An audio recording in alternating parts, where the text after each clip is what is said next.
ਗੁਰੂ ਨਾਨਕ ਪਾਦ ਪੰਕਜ ਬੰਦਨ ਪਾਦ ਪੰਕਜ ਬੰਦਨ ਸਿਮਰੋ ਅੰਗਦ ਦੁਖ ਨਿਕੰਦਰ ਅਮਰਦਾਸ ਗੁਰ ਹਿਰਦੈ ਗੁਰ ਹਿਰਦੈ ਧਿਆਵ।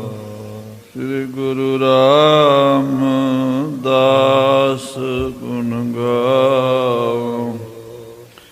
ਗੁਰੂ ਅਰਜਨ ਬਿਗਨਨ ਕੇ ਨਾਸਕ ਬਿਗਨਨ ਕੇ ਹਰਿ ਗੋਬਿੰਦ ਸ਼ੁਭ ਮਤ ਪ੍ਰਕਾਸ਼ਕ। ਸ੍ਰੀ ਹਰਿ ਰਾਏ ਨਮੋ ਕਰ ਜੋਰੀ ਨਮੋ ਕਰ ਜੋ। ਸ੍ਰੀ ਹਰਿ ਕ੍ਰਿਸ਼ਨ ਮਨਾਉ ਬਹੋਰੀ। ਤੇਗ ਬਹਾਦਰ ਪਰਮ ਕਿਰਪਾਲਾ ਪਰਮ ਕਿਰਪਾਲਾ। ਸ੍ਰੀ ਗੁਰੂ ਗੋਬਿੰਦ ਸਿੰਘ ਵਿਸਾਲਾ। ਤਾਰੋਂ ਤਾਰਾ ਪਰ ਪੁਨ ਪੁਨ ਸੀਸਾ ਜੀ ਪੁਨ ਸੀਸਾ।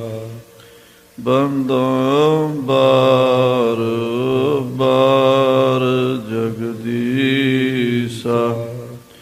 ਏਕ ਓਂਕਾਰ ਸਤਿਗੁਰੂ ਤੇ ਪ੍ਰਸਾਦ ਸਚ ਹੋਏ। ਵਾਹਿਗੁਰੂ ਜੀ ਕੀ ਫਤਿਹ ਹੈ। ਬਿਘਨ ਬਿਨਾਸਨ ਸੋਏ। ਜਿਸ ਮੈਂ ਅੰਮ੍ਰਿਤ ਗਿਆਨ ਹੈ। ਮਾਨਕ ਭਗਤ ਵੈਰਾਗ। ਗੁਰੂ ਗ੍ਰੰਥ ਸਾਹਿਬ ਉਦਦ ਬੰਦੋਂ ਕਰ ਅਨੁਰਾਗ। ਕਹਾਂ ਬੁੱਧ ਪ੍ਰਭ ਤੁਛ ਹਮਾਰੀ। ਵਰਨ ਸਕੈ ਮਹਿਮਾ ਜੋ ਤਿਹਾਰੀ। ਹਮ ਨਾ ਸਕਤ ਕਰ ਸਿਫਤ ਤੁਮਾਰੀ। ਆਪ ਲਿਹੋ ਤੁਮ ਕਥਾ ਸੁਧਾਰੀ। ਹਮ ਨਾ ਸਕਤ ਕਰ ਸਿਫਤ ਤੁਮਾਰੀ। ਆਪ ਲਿਹੋ ਤੁਮ ਕਥਾ ਸੁਧਾਰੀ। ਸਤਨਾਮ ਸ੍ਰੀ ਵਾਹਿਗੁਰੂ ਸਾਹਿਬ ਜੀ। ਦੋਹਰਾ ਫਿਫਰੇ ਗ੍ਰਾਮ ਬਿਖੈ ਬਸੈ।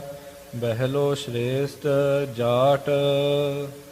ਖੂੰਡੀ ਕਰਮ ਹੈ ਧਾਰ ਕੈ। ਕਰਹਿ ਸ਼ੇਖ ਕੋ ਠਾਟ।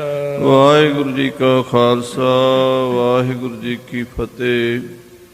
ਗੁਰੂ ਕੀ ਸਾਜੀ ਨਵਾਜੀ ਸਾਧ ਸੰਗਤ ਜੀ। ਗੁਰੂ ਕੇ ਪਾਵਨ ਚਰਨਾਂ ਵਿੱਚ ਹਾਜ਼ਰੀਆਂ ਭਰ ਕੇ ਆਪ ਜੀ ਆਪਣਾ ਜੀਵਨ ਸਫਲਾ ਕਰ ਰਹੇ ਹੋ। ਅੰਮ੍ਰਿਤਮਈ ਗੁਰਬਾਣੀ ਦਾ ਕੀਰਤਨ ਸਰਵਣ ਕੀਤਾ ਹੈ। ਆਓ ਗੁਰੂ ਇਤਿਹਾਸ ਦੀ ਲੜੀਵਾਰ ਕਥਾ ਨਾਲ ਜੁੜ ਜਾਈਏ। ਸਾਹਿਬ ਸ੍ਰੀ ਗੁਰੂ ਅਰਜਨ ਦੇਵ ਪੰਜਵੇਂ ਪਾਤਸ਼ਾਹ ਅੰਮ੍ਰਿਤਸਰ ਸਰੋਵਰ ਦੀ ਸੇਵਾ ਕਰਵਾ ਰਹੇ ਨੇ। ਉਸ ਸੇਵਾ ਵਿੱਚ ਜਿਨ੍ਹਾਂ ਜਿਨ੍ਹਾਂ ਗੁਰਸਿੱਖਾਂ ਨੇ ਹਿੱਸਾ ਪਾਇਆ ਹੈ, ਉਹਨਾਂ ਗੁਰਸਿੱਖਾਂ ਦੇ ਨਾਮ, ਉਹਨਾਂ ਦੇ ਥਾਂ, ਉਹਨਾਂ ਦੇ ਟਿਕਾਣੇ, ਉਹਨਾਂ ਦੀਆਂ ਸਾਖੀਆਂ, ਉਹਨਾਂ ਦਾ ਇਤਿਹਾਸ ਚੱਲ ਰਿਹਾ। ਪ੍ਰੇਮ ਨਾਲ ਸਰਵਣ ਕਰੀਏ। ਸਾਰੀ ਸੰਗਤ ਆਖੀਏ ਸਤਿਨਾਮ ਸ੍ਰੀ ਵਾਹਿਗੁਰੂ ਸਾਹਿਬ ਜੀ। ਸਤਿਨਾਮ ਸ੍ਰੀ ਵਾਹਿਗੁਰੂ ਸਾਹਿਬ ਜੀ। ਦੋਹਰਾ ਫਫਰੇ ਗ੍ਰਾਮ ਬਿਖੈ ਬਸੈ। ਸਾਧ ਸੰਗਤ ਜੀ, ਮਾਲਵੇ ਦੇਸ਼ ਦੇ ਵਿੱਚ ਇੱਕ ਫਫੜਾ ਪਿੰਡ ਹੈ ਜਿਹਨੂੰ ਫਫੜੇ ਭਾਈ ਕੇ ਕਹਿੰਦੇ ਹਨ। ਨਿਜ਼ਾਮਤ ਬਰਨਾਲਾ ਤੇ ਮਾਨਸਾ ਦਾ ਇਲਾਕਾ। ਇਹ ਜੋ ਬਠਿੰਡਾ ਮਾਨਸਾ ਇਹ ਜ਼ਿਲ੍ਹੇ ਹਨ ਮਾਲਵੇ ਦੇ। ਇੱਧਰ ਨਰਿੰਦਰਪੁਰਾ ਸਟੇਸ਼ਨ ਹੈ, ਉਸ ਦੇ ਨੇੜੇ ਇਹ ਪਿੰਡ ਭਾਈ ਕਾਹਨ ਸਿੰਘ ਜੀ ਨਾਭਾ ਨੇ ਮਹਾਨ ਕੋਸ਼ ਵਿੱਚ ਦੱਸਿਆ ਹੈ। ਫਫੜੇ ਭਾਈ ਕੇ ਇੱਥੇ ਇੱਕ ਜ਼ਿਮੀਂਦਾਰ ਜੱਟ ਰਹਿੰਦਾ ਹੈ। ਗੁਰੂ ਘਰ ਨੂੰ ਕਿਸ ਤਰ੍ਹਾਂ ਮਿਲਿਆ, ਇਹਦਾ ਕੀ ਇਤਿਹਾਸ ਹੈ, ਇਹਦਾ ਕੀ ਨਾਮ ਹੈ, ਸੁਣੀਏ ਜਰਾ। ਹਾਂਜੀ। ਬਹਿਲੋ ਸ੍ਰੇਸ਼ਟ ਜਾਟ। ਇਹ ਜ਼ਿਮੀਂਦਾਰ ਜੱਟ ਹੈ, ਬਰਾਦਰੀ ਜੱਟਾਂ ਦੀ ਹੈ ਤੇ ਬੜਾ ਅਮੀਰ ਆਦਮੀ, ਚੰਗਾ ਸਰਦਾ ਪੁੱਜਦਾ ਹੈ ਤੇ ਸਾਧ ਸੰਗਤ ਜੀ ਫਫੜੇ ਭਾਈ ਕੇ ਵਿੱਚ ਰਹਿੰਦਾ ਹੈ। ਹਾਂਜੀ। ਖੂੰਡੀ ਕਰਮ ਹੈ ਧਾਰ ਕੈ। ਤੇ ਇਹਦੇ ਹੱਥ ਵਿੱਚ ਇੱਕ ਖੂੰਡੀ ਰਹਿੰਦੀ ਹੈ। ਉਹ ਖੂੰਡੀ ਕਿਹੜੀ ਹੈ? ਉਹ ਸਾਧ ਸੰਗਤ ਜੀ ਲਾਲਾਂ ਵਾਲੇ ਦੀ ਜਿਹੜੀ ਨਿਸ਼ਾਨੀ, ਉਹ ਜਿਵੇਂ ਆਪਾਂ 5 ਕਕਾਰ ਪਹਿਨਦੇ ਹਾਂ, ਆਪਣੀ ਸਾਡੀ ਨਿਸ਼ਾਨੀ ਹੈ ਸਿੱਖਾਂ ਦੀ, ਹਿੰਦੂਆਂ ਦੀਆਂ, ਮੁਸਲਮਾਨਾਂ ਦੀਆਂ, ਵੱਖਰੇ ਵੱਖਰੇ ਫਿਰਕਿਆਂ ਦੀਆਂ ਆਪਣੀਆਂ ਆਪਣੀਆਂ ਨਿਸ਼ਾਨੀਆਂ। ਜਿਹੜੀ ਉਹਨਾਂ ਦੀ ਨਿਸ਼ਾਨੀ ਹੈ ਉਹ ਖੂੰਡੀ। ਉਹ ਲਾਲਾਂ ਵਾਲੇ ਦੀ ਖੂੰਡੀ ਰੱਖਦੇ ਗਲ 'ਚ ਪਾ ਕੇ ਵੀ ਅਸੀਂ ਬਾਬੇ ਲਾਲਾਂ ਵਾਲੇ ਦੇ ਪੱਕੇ ਮੁਰੀਦ ਹਾਂ। ਹਾਂਜੀ। ਕਰਹਿ ਸ਼ੇਖ ਕੋ ਠਾਟ। ਜਿਹੜਾ ਲਾਲਾਂ ਵਾਲੇ ਦੇ ਚੇਲਿਆਂ ਦਾ ਲਿਬਾਸ ਹੁੰਦਾ ਹੈ ਸਖੀ ਸਰਵਰ ਦਾ, ਉਹ ਕੱਪੜੇ ਵੀ ਉੱਦਾਂ ਦੇ ਪਾਉਂਦਾ ਹੈ ਤੇ ਉਹ ਉਹਨਾਂ ਦਾ ਸੇਖ ਕਿਹਾ ਜਾਂਦਾ ਹੈ। ਹਾਂਜੀ। ਚੌਪਈ ਬਹੁਤੇ ਮਾਨੁਖ ਸੰਗ ਲਗਾਏ। ਉਹਦੇ ਨਾਲ ਬਹੁਤ ਲੋਕ ਉਹਨੂੰ ਮੰਨਣ ਵਾਲੇ, ਬਹੁਤ ਉਹਦੇ ਪ੍ਰੇਮੀ ਹਨ ਤੇ ਉਹਨਾਂ ਨੂੰ ਨਾਲ ਲੈ ਕੇ ਆਪਣੇ ਇਲਾਕੇ ਦੇ ਸਾਰੇ ਸਰਵਰੀਆਂ ਨੂੰ ਇਕੱਠੇ ਕਰਕੇ ਪਰਸਹਿ ਜਾਏ ਨਿਗਾਹੇ ਥਾਏ। ਉਹ ਨਿਗਾਹੇ ਜਾਂਦਾ ਹੈ। ਨਿਗਾਹੇ ਜਿੱਥੇ ਲਾਲਾਂ ਵਾਲੇ ਦਾ ਵੱਡਾ ਡੇਰਾ ਹੈ, ਉਹਨੂੰ ਨਗਾਹੀਆ ਪੀਰ ਵੀ ਕਹਿੰਦੇ ਨੇ, ਲਾਲਾਂ ਵਾਲਾ ਵੀ ਕਹਿੰਦੇ ਨੇ, ਸਖੀ ਸਰਵਰ ਵੀ ਕਹਿੰਦੇ ਨੇ, ਲੱਖਾਂ ਦਾ ਦਾਤਾ ਵੀ ਕਹਿੰਦੇ ਨੇ ਲੋਕ। ਆਪਣੇ ਪੰਜਾਬ ਦੇ ਵਿੱਚ ਗੁਰੂ ਨਾਨਕ ਸਾਹਿਬ, ਗੁਰੂ ਅਰਜਨ ਦੇਵ ਜੀ ਦੇ ਸਮੇਂ ਉਹਨਾਂ ਦਾ ਬੜਾ ਪ੍ਰਚਾਰ ਸੀ। ਹੌਲੇ ਹੌਲੇ ਸਿੱਖੀ ਦਾ ਪ੍ਰਚਾਰ ਵਧਿਆ ਤੇ ਉਹ ਘਟ ਗਏ ਨੇ, ਪਰ ਫਿਰ ਵੀ ਅਜੇ ਵੀ ਬੜੇ ਲੋਕ ਉਹਨਾਂ ਨੂੰ ਮੰਨਦੇ ਨੇ। ਤੋ ਸਰਵਰੀਏ ਜਿਹੜੇ ਨੇ ਲਾਲਾਂ ਵਾਲੇ ਦੇ ਪੁਜਾਰੀ, ਉਹ ਇਕੱਠੇ ਹੋ ਜਾਂਦੇ ਨੇ ਤੇ ਧੌਂਕਲ ਨਗਾਹੇ, ਉਹਦੇ ਜਿਹੜਾ ਲਾਲਾਂ ਵਾਲੇ ਦਾ ਵੱਡਾ ਸਥਾਨ ਹੈ, ਉੱਥੇ ਹਰ ਸਾਲ ਮੇਲੇ ਤੇ ਜਾਂਦੇ ਨੇ। ਭਾਈ ਬਹਿਲੋ ਉਹਨਾਂ ਨੂੰ ਨਾਲ ਲੈ ਕੇ ਜਾਂਦਾ ਹੈ। ਹਾਂਜੀ। ਸਰਵਰ ਕੋ ਮੁਰੀਦ ਨਿਤ ਰਹਿ। ਇਹ ਮੁਰੀਦ ਪੱਕਾ ਬਣਿਆ ਰਹਿੰਦਾ ਲਾਲਾਂ ਵਾਲੇ ਦਾ, ਹਰ ਵੇਲੇ ਲਾਲਾਂ ਵਾਲੇ ਦਾ ਹੀ ਨਾਮ ਜਪਦਾ, ਉਹਦੇ ਹੀ ਗੀਤ ਗਾਉਂਦਾ, ਉਹਦਾ ਹੀ ਪ੍ਰਚਾਰ ਕਰਦਾ, ਸਾਰੀ ਦੁਨੀਆ ਨੂੰ ਉਹਦੇ ਨਾਲ ਜੋੜਦਾ ਹੈ। ਹਾਂਜੀ। ਸੁਲਤਾਨੀ ਤਿਸ ਕੋ ਸਭ ਕਹੈ। ਉਹ ਲਾਲਾਂ ਵਾਲੇ ਸਖੀ ਸੁਲਤਾਨ ਨੂੰ ਮੰਨਦਾ ਨਾ, ਇਸ ਕਰਕੇ ਸਾਰੇ ਉਹਨੂੰ ਸੁਲਤਾਨੀ ਕਹਿੰਦੇ ਨੇ। ਸੁਲਤਾਨੀਆਂ ਦਾ ਇੱਕ ਵੱਖਰਾ ਫਿਰਕਾ ਹੈ, ਜਿਨ੍ਹਾਂ ਦਾ ਉਹਨਾਂ ਨੂੰ ਕਈ ਉਹਨਾਂ ਦੇ ਨਾਮ ਨੇ, ਸਖੀ ਸਰਵਰੀਏ ਵੀ ਕਹਿੰਦੇ, ਸੁਲਤਾਨੀਏ ਵੀ ਕਹਿੰਦੇ ਉਹਨਾਂ ਨੂੰ। ਲਾਲਾਂ ਵਾਲੇ ਨੂੰ ਮੰਨਦੇ ਹਨ ਸਾਰੇ। ਹਾਂਜੀ। ਗੁਰੂ ਹੁਕਮਨਾਮਾ ਸੋ ਪਠਾਇਓ। ਸੋ ਗੁਰੂ ਮਹਾਰਾਜ ਗੁਰੂ ਅਰਜਨ ਦੇਵ ਜੀ ਦੀ ਮੌਜ ਬੜੀ ਨਿਆਰੀ। ਮਹਾਰਾਜ ਪੰਜਵੇਂ ਪਾਤਸ਼ਾਹ ਨੇ ਇੱਕ ਸਿੱਖ ਨੂੰ ਹੁਕਮਨਾਮਾ ਦੇ ਕੇ ਭਾਈ ਬਹਿਲੋ ਦੇ ਪਿੰਡ ਭੇਜ ਦਿੱਤਾ। ਹੁਣ ਅੰਮ੍ਰਿਤਸਰ ਤੋਂ 300 ਕਿਲੋਮੀਟਰ ਤੋਂ ਜ਼ਿਆਦਾ ਹੈ, 300 ਮੀਲ ਕਹਿ ਲਓ, 300 ਕਿਲੋਮੀਟਰ ਕਹਿ ਲਓ, ਮਾਨਸਾ ਦਾ ਇਲਾਕਾ। ਅੰਮ੍ਰਿਤਸਰ ਤੋਂ ਮਹਾਰਾਜ ਨੇ ਸਿੱਖ ਭੇਜ ਦਿੱਤਾ। ਹਾਂਜੀ। ਗਇਓ ਸਿੱਖ ਨੇ ਸਖਤ ਸੁਨਾਇਓ। ਉਹ ਸਿੱਖ ਫਫੜੇ ਭਾਈ ਕੇ ਪਹੁੰਚਿਆ ਪਿੰਡ, ਉਹਨੇ ਜਾ ਕੇ ਭਾਈ ਬਹਿਲੋ ਨੂੰ ਕਿਹਾ। ਹਾਂਜੀ। ਗੁਰੂ ਹੁਕਮ ਕੋ ਸੁਨ ਕਰ ਤਦਾ। ਕਿ ਤੁਹਾਡਾ ਨਾਮ ਭਾਈ ਬਹਿਲੋ ਹੈ? ਉਹ ਕਹਿੰਦਾ ਹਾਂਜੀ ਮੇਰਾ ਨਾਮ ਬਹਿਲੋ ਹੈ। ਆ ਤੁਹਾਡੇ ਤੇ ਗੁਰੂ ਸਾਹਿਬ ਦਾ ਹੁਕਮਨਾਮਾ ਆਇਆ, ਪੜ੍ਹੋ। ਹੁਕਮਨਾਮਾ ਸੁਣ ਕੇ ਬਹਿਲੋ ਅੱਗੋਂ ਬੋਲਿਆ। ਕਹਿਓ ਨਾ ਮੇਲ ਤਿਨਹੋ ਸੋ ਕਦਾ। ਉਹ ਕਹਿੰਦਾ ਜੀ ਮੈਂ ਤਾਂ ਨਹੀਂ ਜਾਣਦਾ ਗੁਰੂ ਅਰਜਨ ਦੇਵ ਜੀ ਕੌਣ ਹਨ, ਮੇਰਾ ਉਹਨਾਂ ਨਾਲ ਕਦੀ ਮੇਲ ਨਹੀਂ ਹੋਇਆ, ਮੈਂ ਤਾਂ ਉਹਨਾਂ ਦਾ ਨਾਮ ਵੀ ਨਹੀਂ ਸੁਣਿਆ।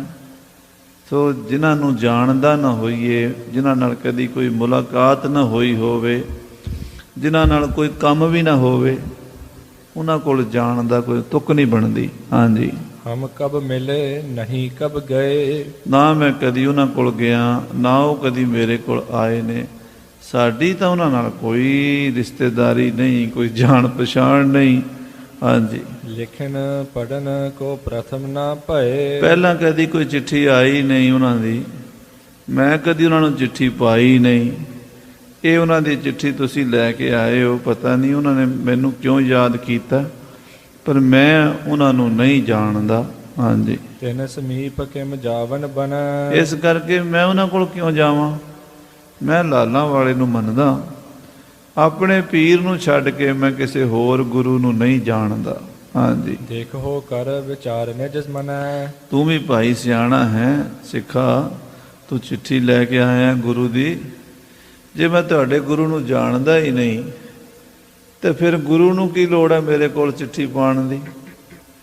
ਜੇ ਮੇਰਾ ਉਹਨਾਂ ਨਾਲ ਕੰਮ ਕੋਈ ਨਹੀਂ, ਕੋਈ ਰਿਸ਼ਤੇਦਾਰੀ ਨਹੀਂ, ਕੋਈ ਲੈਣ ਦੇਣ ਨਹੀਂ, ਕੋਈ ਖਤੋ ਕਿਤਾਬਤ ਵੀ ਨਹੀਂ, ਚਿੱਠੀ ਵੀ ਕਦੀ ਨਹੀਂ ਆਈ ਪਹਿਲਾਂ, ਉਹਨਾਂ ਨੇ ਮੈਨੂੰ ਕਿਉਂ ਬੁਲਾਇਆ? ਮੇਰੀ ਸਮਝ 'ਚ ਨਹੀਂ ਆਉਂਦੀ ਗੱਲ। ਹਾਂਜੀ, ਭੇਖ ਭਿਰਾਈ ਕੋ ਤਨ ਕਰੋ। ਮੈਂ ਤਾਂ ਇਹ ਭਿਰਾਈਆਂ ਵਾਲਾ ਭੇਖ ਪਾਇਆ ਹੋਇਆ। ਮੈਂ ਤਾਂ ਨੰਗਾ ਪੁੰਗਾ, ਦੁਨੀਆ ਨੂੰ ਪਤਾ ਵੀ ਮੈਂ ਸੁਲਤਾਨੀਆ ਹਾਂ। ਮੈਂ ਸੁਲਤਾਨ ਨੂੰ ਨਹੀਂ ਛੱਡ ਸਕਦਾ। ਆਪਣਾ ਧਰਮ ਛੱਡ ਕੇ ਮੈਂ ਕਿਸੇ ਹੋਰ ਬਾਬੇ ਕੋਲ, ਕਿਸੇ ਗੁਰੂ ਕੋਲ ਨਹੀਂ ਜਾ ਸਕਦਾ। ਹਾਂਜੀ, ਖੁੰਡੀ ਖਲਰਾ ਗਲ ਮਹਿ ਧਰੋ। ਇਹ ਖੂੰਡੀ ਖਲਰਾ ਜਿਹੜਾ ਹੈ, ਇਹ ਮੈਂ ਹਰ ਵੇਲੇ ਗਲ 'ਚ ਪਾ ਕੇ ਰੱਖਦਾ ਹਾਂ। ਮੇਰਾ ਇਹ ਲਿਬਾਸ ਹੈ, ਮੇਰਾ ਇਹ ਭੇਖ ਹੈ। ਮੈਂ ਲਾਲਾਂ ਵਾਲੇ ਨੂੰ ਮੰਨਦਾ, ਔਰ ਮੇਰੇ ਵੱਡੇ ਵਡੇਰੇ ਵੀ ਉਹਨੂੰ ਮੰਨਦੇ। ਮੇਰਾ ਪਰਿਵਾਰ ਵੀ ਲਾਲਾਂ ਵਾਲੇ ਨੂੰ ਮੰਨਦਾ। ਮੇਰੇ ਇਲਾਕੇ ਦੇ ਸੈਂਕੜੇ ਨਹੀਂ ਹਜ਼ਾਰਾਂ ਲੋਕ ਲਾਲਾਂ ਵਾਲੇ ਨੂੰ ਮੰਨਦੇ। ਮੈਂ ਉਹਨਾਂ ਦਾ ਜਥੇਦਾਰ ਹਾਂ।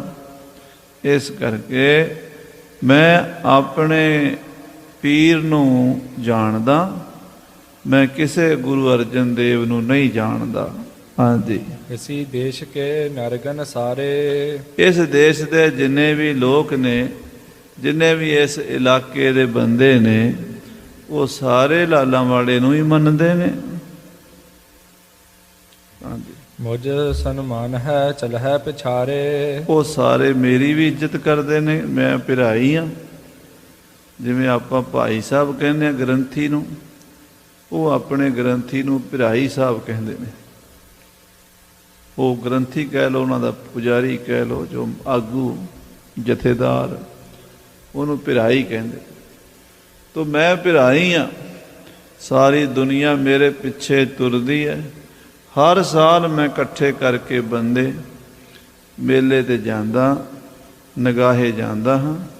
ਉੱਥੇ ਅਸੀਂ ਪੀਰ ਦੀ ਮੰਨਤ ਜਿਹੜੀ ਮੰਨੀ ਹੁੰਦੀ ਹੈ, ਉਹ ਉਤਾਰ ਕੇ ਆਉਂਦੇ ਹਾਂ। ਹਾਂਜੀ, ਮੁਖ ਸਭਨ ਮਹਿ ਮੁਰ ਵਡਿਆਈ। ਤੇ ਮੈਂ ਸਾਰਿਆਂ 'ਚੋਂ ਵੱਡਾ ਹਾਂ। ਮੁਖੀ ਮੇਰੀ ਵਡਿਆਈ ਹੈ। ਸਾਰੇ ਲਾਲਾਂ ਵਾਲੇ ਦੇ ਮੁਰੀਦ ਮੈਨੂੰ ਵੱਡਾ ਮੰਨਦੇ ਨੇ। ਹਾਂਜੀ, ਰਹਿ ਸੈਂਕੜੇ ਨਰ ਚਹੁਕਾਈ। ਸੈਂਕੜੇ ਹਜ਼ਾਰਾਂ ਬੰਦੇ ਮੇਰੇ ਪਿੱਛੇ ਤੁਰਦੇ ਨੇ। ਪੂਰਾ ਇਲਾਕਾ, ਇਹ ਜਿਹੜਾ ਮਾਨਸੇ ਦਾ, ਬਰਨਾਲੇ ਦਾ ਇਲਾਕਾ ਹੈ, ਮਾਲਵਾ, ਇਹ ਸਾਰੀ ਬੈਲਟ ਦਾ ਆਗੂ ਸੀ ਭਾਈ ਬਹਿਲੋ। ਪੂਰੇ ਮਾਲਵੇ ਦਾ ਉਹ ਲਾਲਾਂ ਵਾਲੇ ਦਾ ਜਥੇਦਾਰ ਸੀ, ਸਮਝੋ। ਤੋ ਕਹਿੰਦਾ ਵੀ ਇੰਨੇ ਦੁਨੀਆ ਮੈਨੂੰ ਮੰਨਦੀ ਹੈ, ਮੈਂ ਉਹਨਾਂ ਨੂੰ ਲੈ ਕੇ ਜਾਂਦਾ ਹਾਂ, ਹਰ ਸਾਲ ਨਿਗਾਹੇ ਜਾਂਦਾ। ਗੁਰੂ ਅਰਜਨ ਦੇਵ ਜੀ ਕੌਣ ਨੇ ਮੈਂ ਜਾਣਦਾ ਨਹੀਂ। ਉਹਨਾਂ ਦੀ ਚਿੱਠੀ ਮੇਰੇ ਕੋਲ ਆਈ ਹੈ। ਕਿਉਂ ਆਈ ਹੈ? ਭਾਈ ਤੂੰ ਲੈ ਕੇ ਆਇਆ, ਮੈਨੂੰ ਨਹੀਂ ਸਮਝ ਆਉਂਦੀ। ਹਾਂਜੀ, ਮੈਂ ਆਗੇ ਸਥਿਤ ਹੋਏ ਸੁਲਤਾਨ। ਮੈਂ ਤਾਂ ਲਾਲਾਂ ਵਾਲੇ ਦੇ ਅੱਗੇ ਬੈਠ ਕੇ ਮੱਥਾ ਟੇਕਦਾ ਹਾਂ, ਉਹਦਾ ਹੀ ਪੱਕਾ ਮੁਰੀਦ ਹਾਂ, ਸੁਲਤਾਨੀਆ ਹਾਂ ਮੈਂ ਤਾਂ। ਹਾਂਜੀ, ਜਾਰਤ ਕੋ ਕਰਵਾਏ ਮਹਾਨ। ਸਾਰੀ ਸੰਗਤ ਨੂੰ ਲੈ ਕੇ ਉਹਨਾਂ ਦਾ ਆਗੂ ਬਣ ਕੇ ਮੈਂ ਯਾਤਰਾ 'ਤੇ ਸਾਲ ਵਿੱਚ 1 ਜਾਂ 2 ਵਾਰੀ ਨਿਗਾਹੇ ਜ਼ਰੂਰ ਜਾਂਦਾ ਹਾਂ। ਹਾਂਜੀ, ਇਸ ਪ੍ਰਕਾਰ ਮੇਰੀ ਅਬ ਬਾਤ। ਇਸ ਤਰ੍ਹਾਂ ਮੇਰੀ ਇਹ ਗੱਲ ਹੈ। ਮੇਰੀ ਇਹ ਜਿਹੜੀ ਮੈਂ ਤੈਨੂੰ ਦੱਸ ਦਿੱਤੀ ਹੈ, ਸਾਫ਼ ਜਿਹਾ ਕਲੀਅਰ ਜਿਹਾ ਮੇਰਾ ਜਵਾਬ ਹੈ। ਮੈਂ ਕਿਸੇ ਗੁਰੂ ਅਰਜਨ ਦੇਵ ਨੂੰ ਨਹੀਂ ਜਾਣਦਾ, ਮੈਂ ਨਹੀਂ ਸੁਣਿਆ। ਮੈਂ ਉਹਨਾਂ ਨੂੰ ਮਾੜਾ ਵੀ ਨਹੀਂ ਕਹਿੰਦਾ, ਪਰ ਮੈਂ ਉਹਨਾਂ ਨੂੰ ਜਾਣਦਾ ਨਹੀਂ। ਇਸ ਕਰਕੇ ਮੇਰੇ ਕੋਲ ਉਹਨਾਂ ਦੀ ਚਿੱਠੀ ਕਿਉਂ ਆਈ ਹੈ, ਮੈਨੂੰ ਸਮਝ ਨਹੀਂ ਆਉਂਦੀ। ਇਹ ਆਪਣੀ ਚਿੱਠੀ ਵਾਪਸ ਲੈ ਜਾ, ਤੇ ਮੇਰੇ ਨਾਲ ਕੋਈ ਉਹਨਾਂ ਦਾ ਸੰਬੰਧ ਨਹੀਂ ਹੈ। ਹਾਂਜੀ, ਤਿਹ ਤਜ ਚਲਨ ਬਣਿਆ ਕਿਸ ਭਾਂਤ। ਮੈਂ ਆਪਣੇ ਪੀਰ ਨੂੰ ਛੱਡ ਕੇ, ਆਪਣੇ ਧਰਮ ਨੂੰ ਛੱਡ ਕੇ ਕਿਸੇ ਨਵੇਂ ਗੁਰੂ ਕੋਲ ਕਿਉਂ ਜਾਵਾਂ? ਮੇਰਾ ਜਾਣਾ ਬਣਦਾ ਹੀ ਨਹੀਂ। ਮੈਂ ਅੰਮ੍ਰਿਤਸਰ ਨਹੀਂ ਜਾ ਸਕਦਾ। ਹਾਂਜੀ, ਬਿਨਾ ਲਾਭ ਦੇਖੇ ਕਿਸ ਥਾਨ।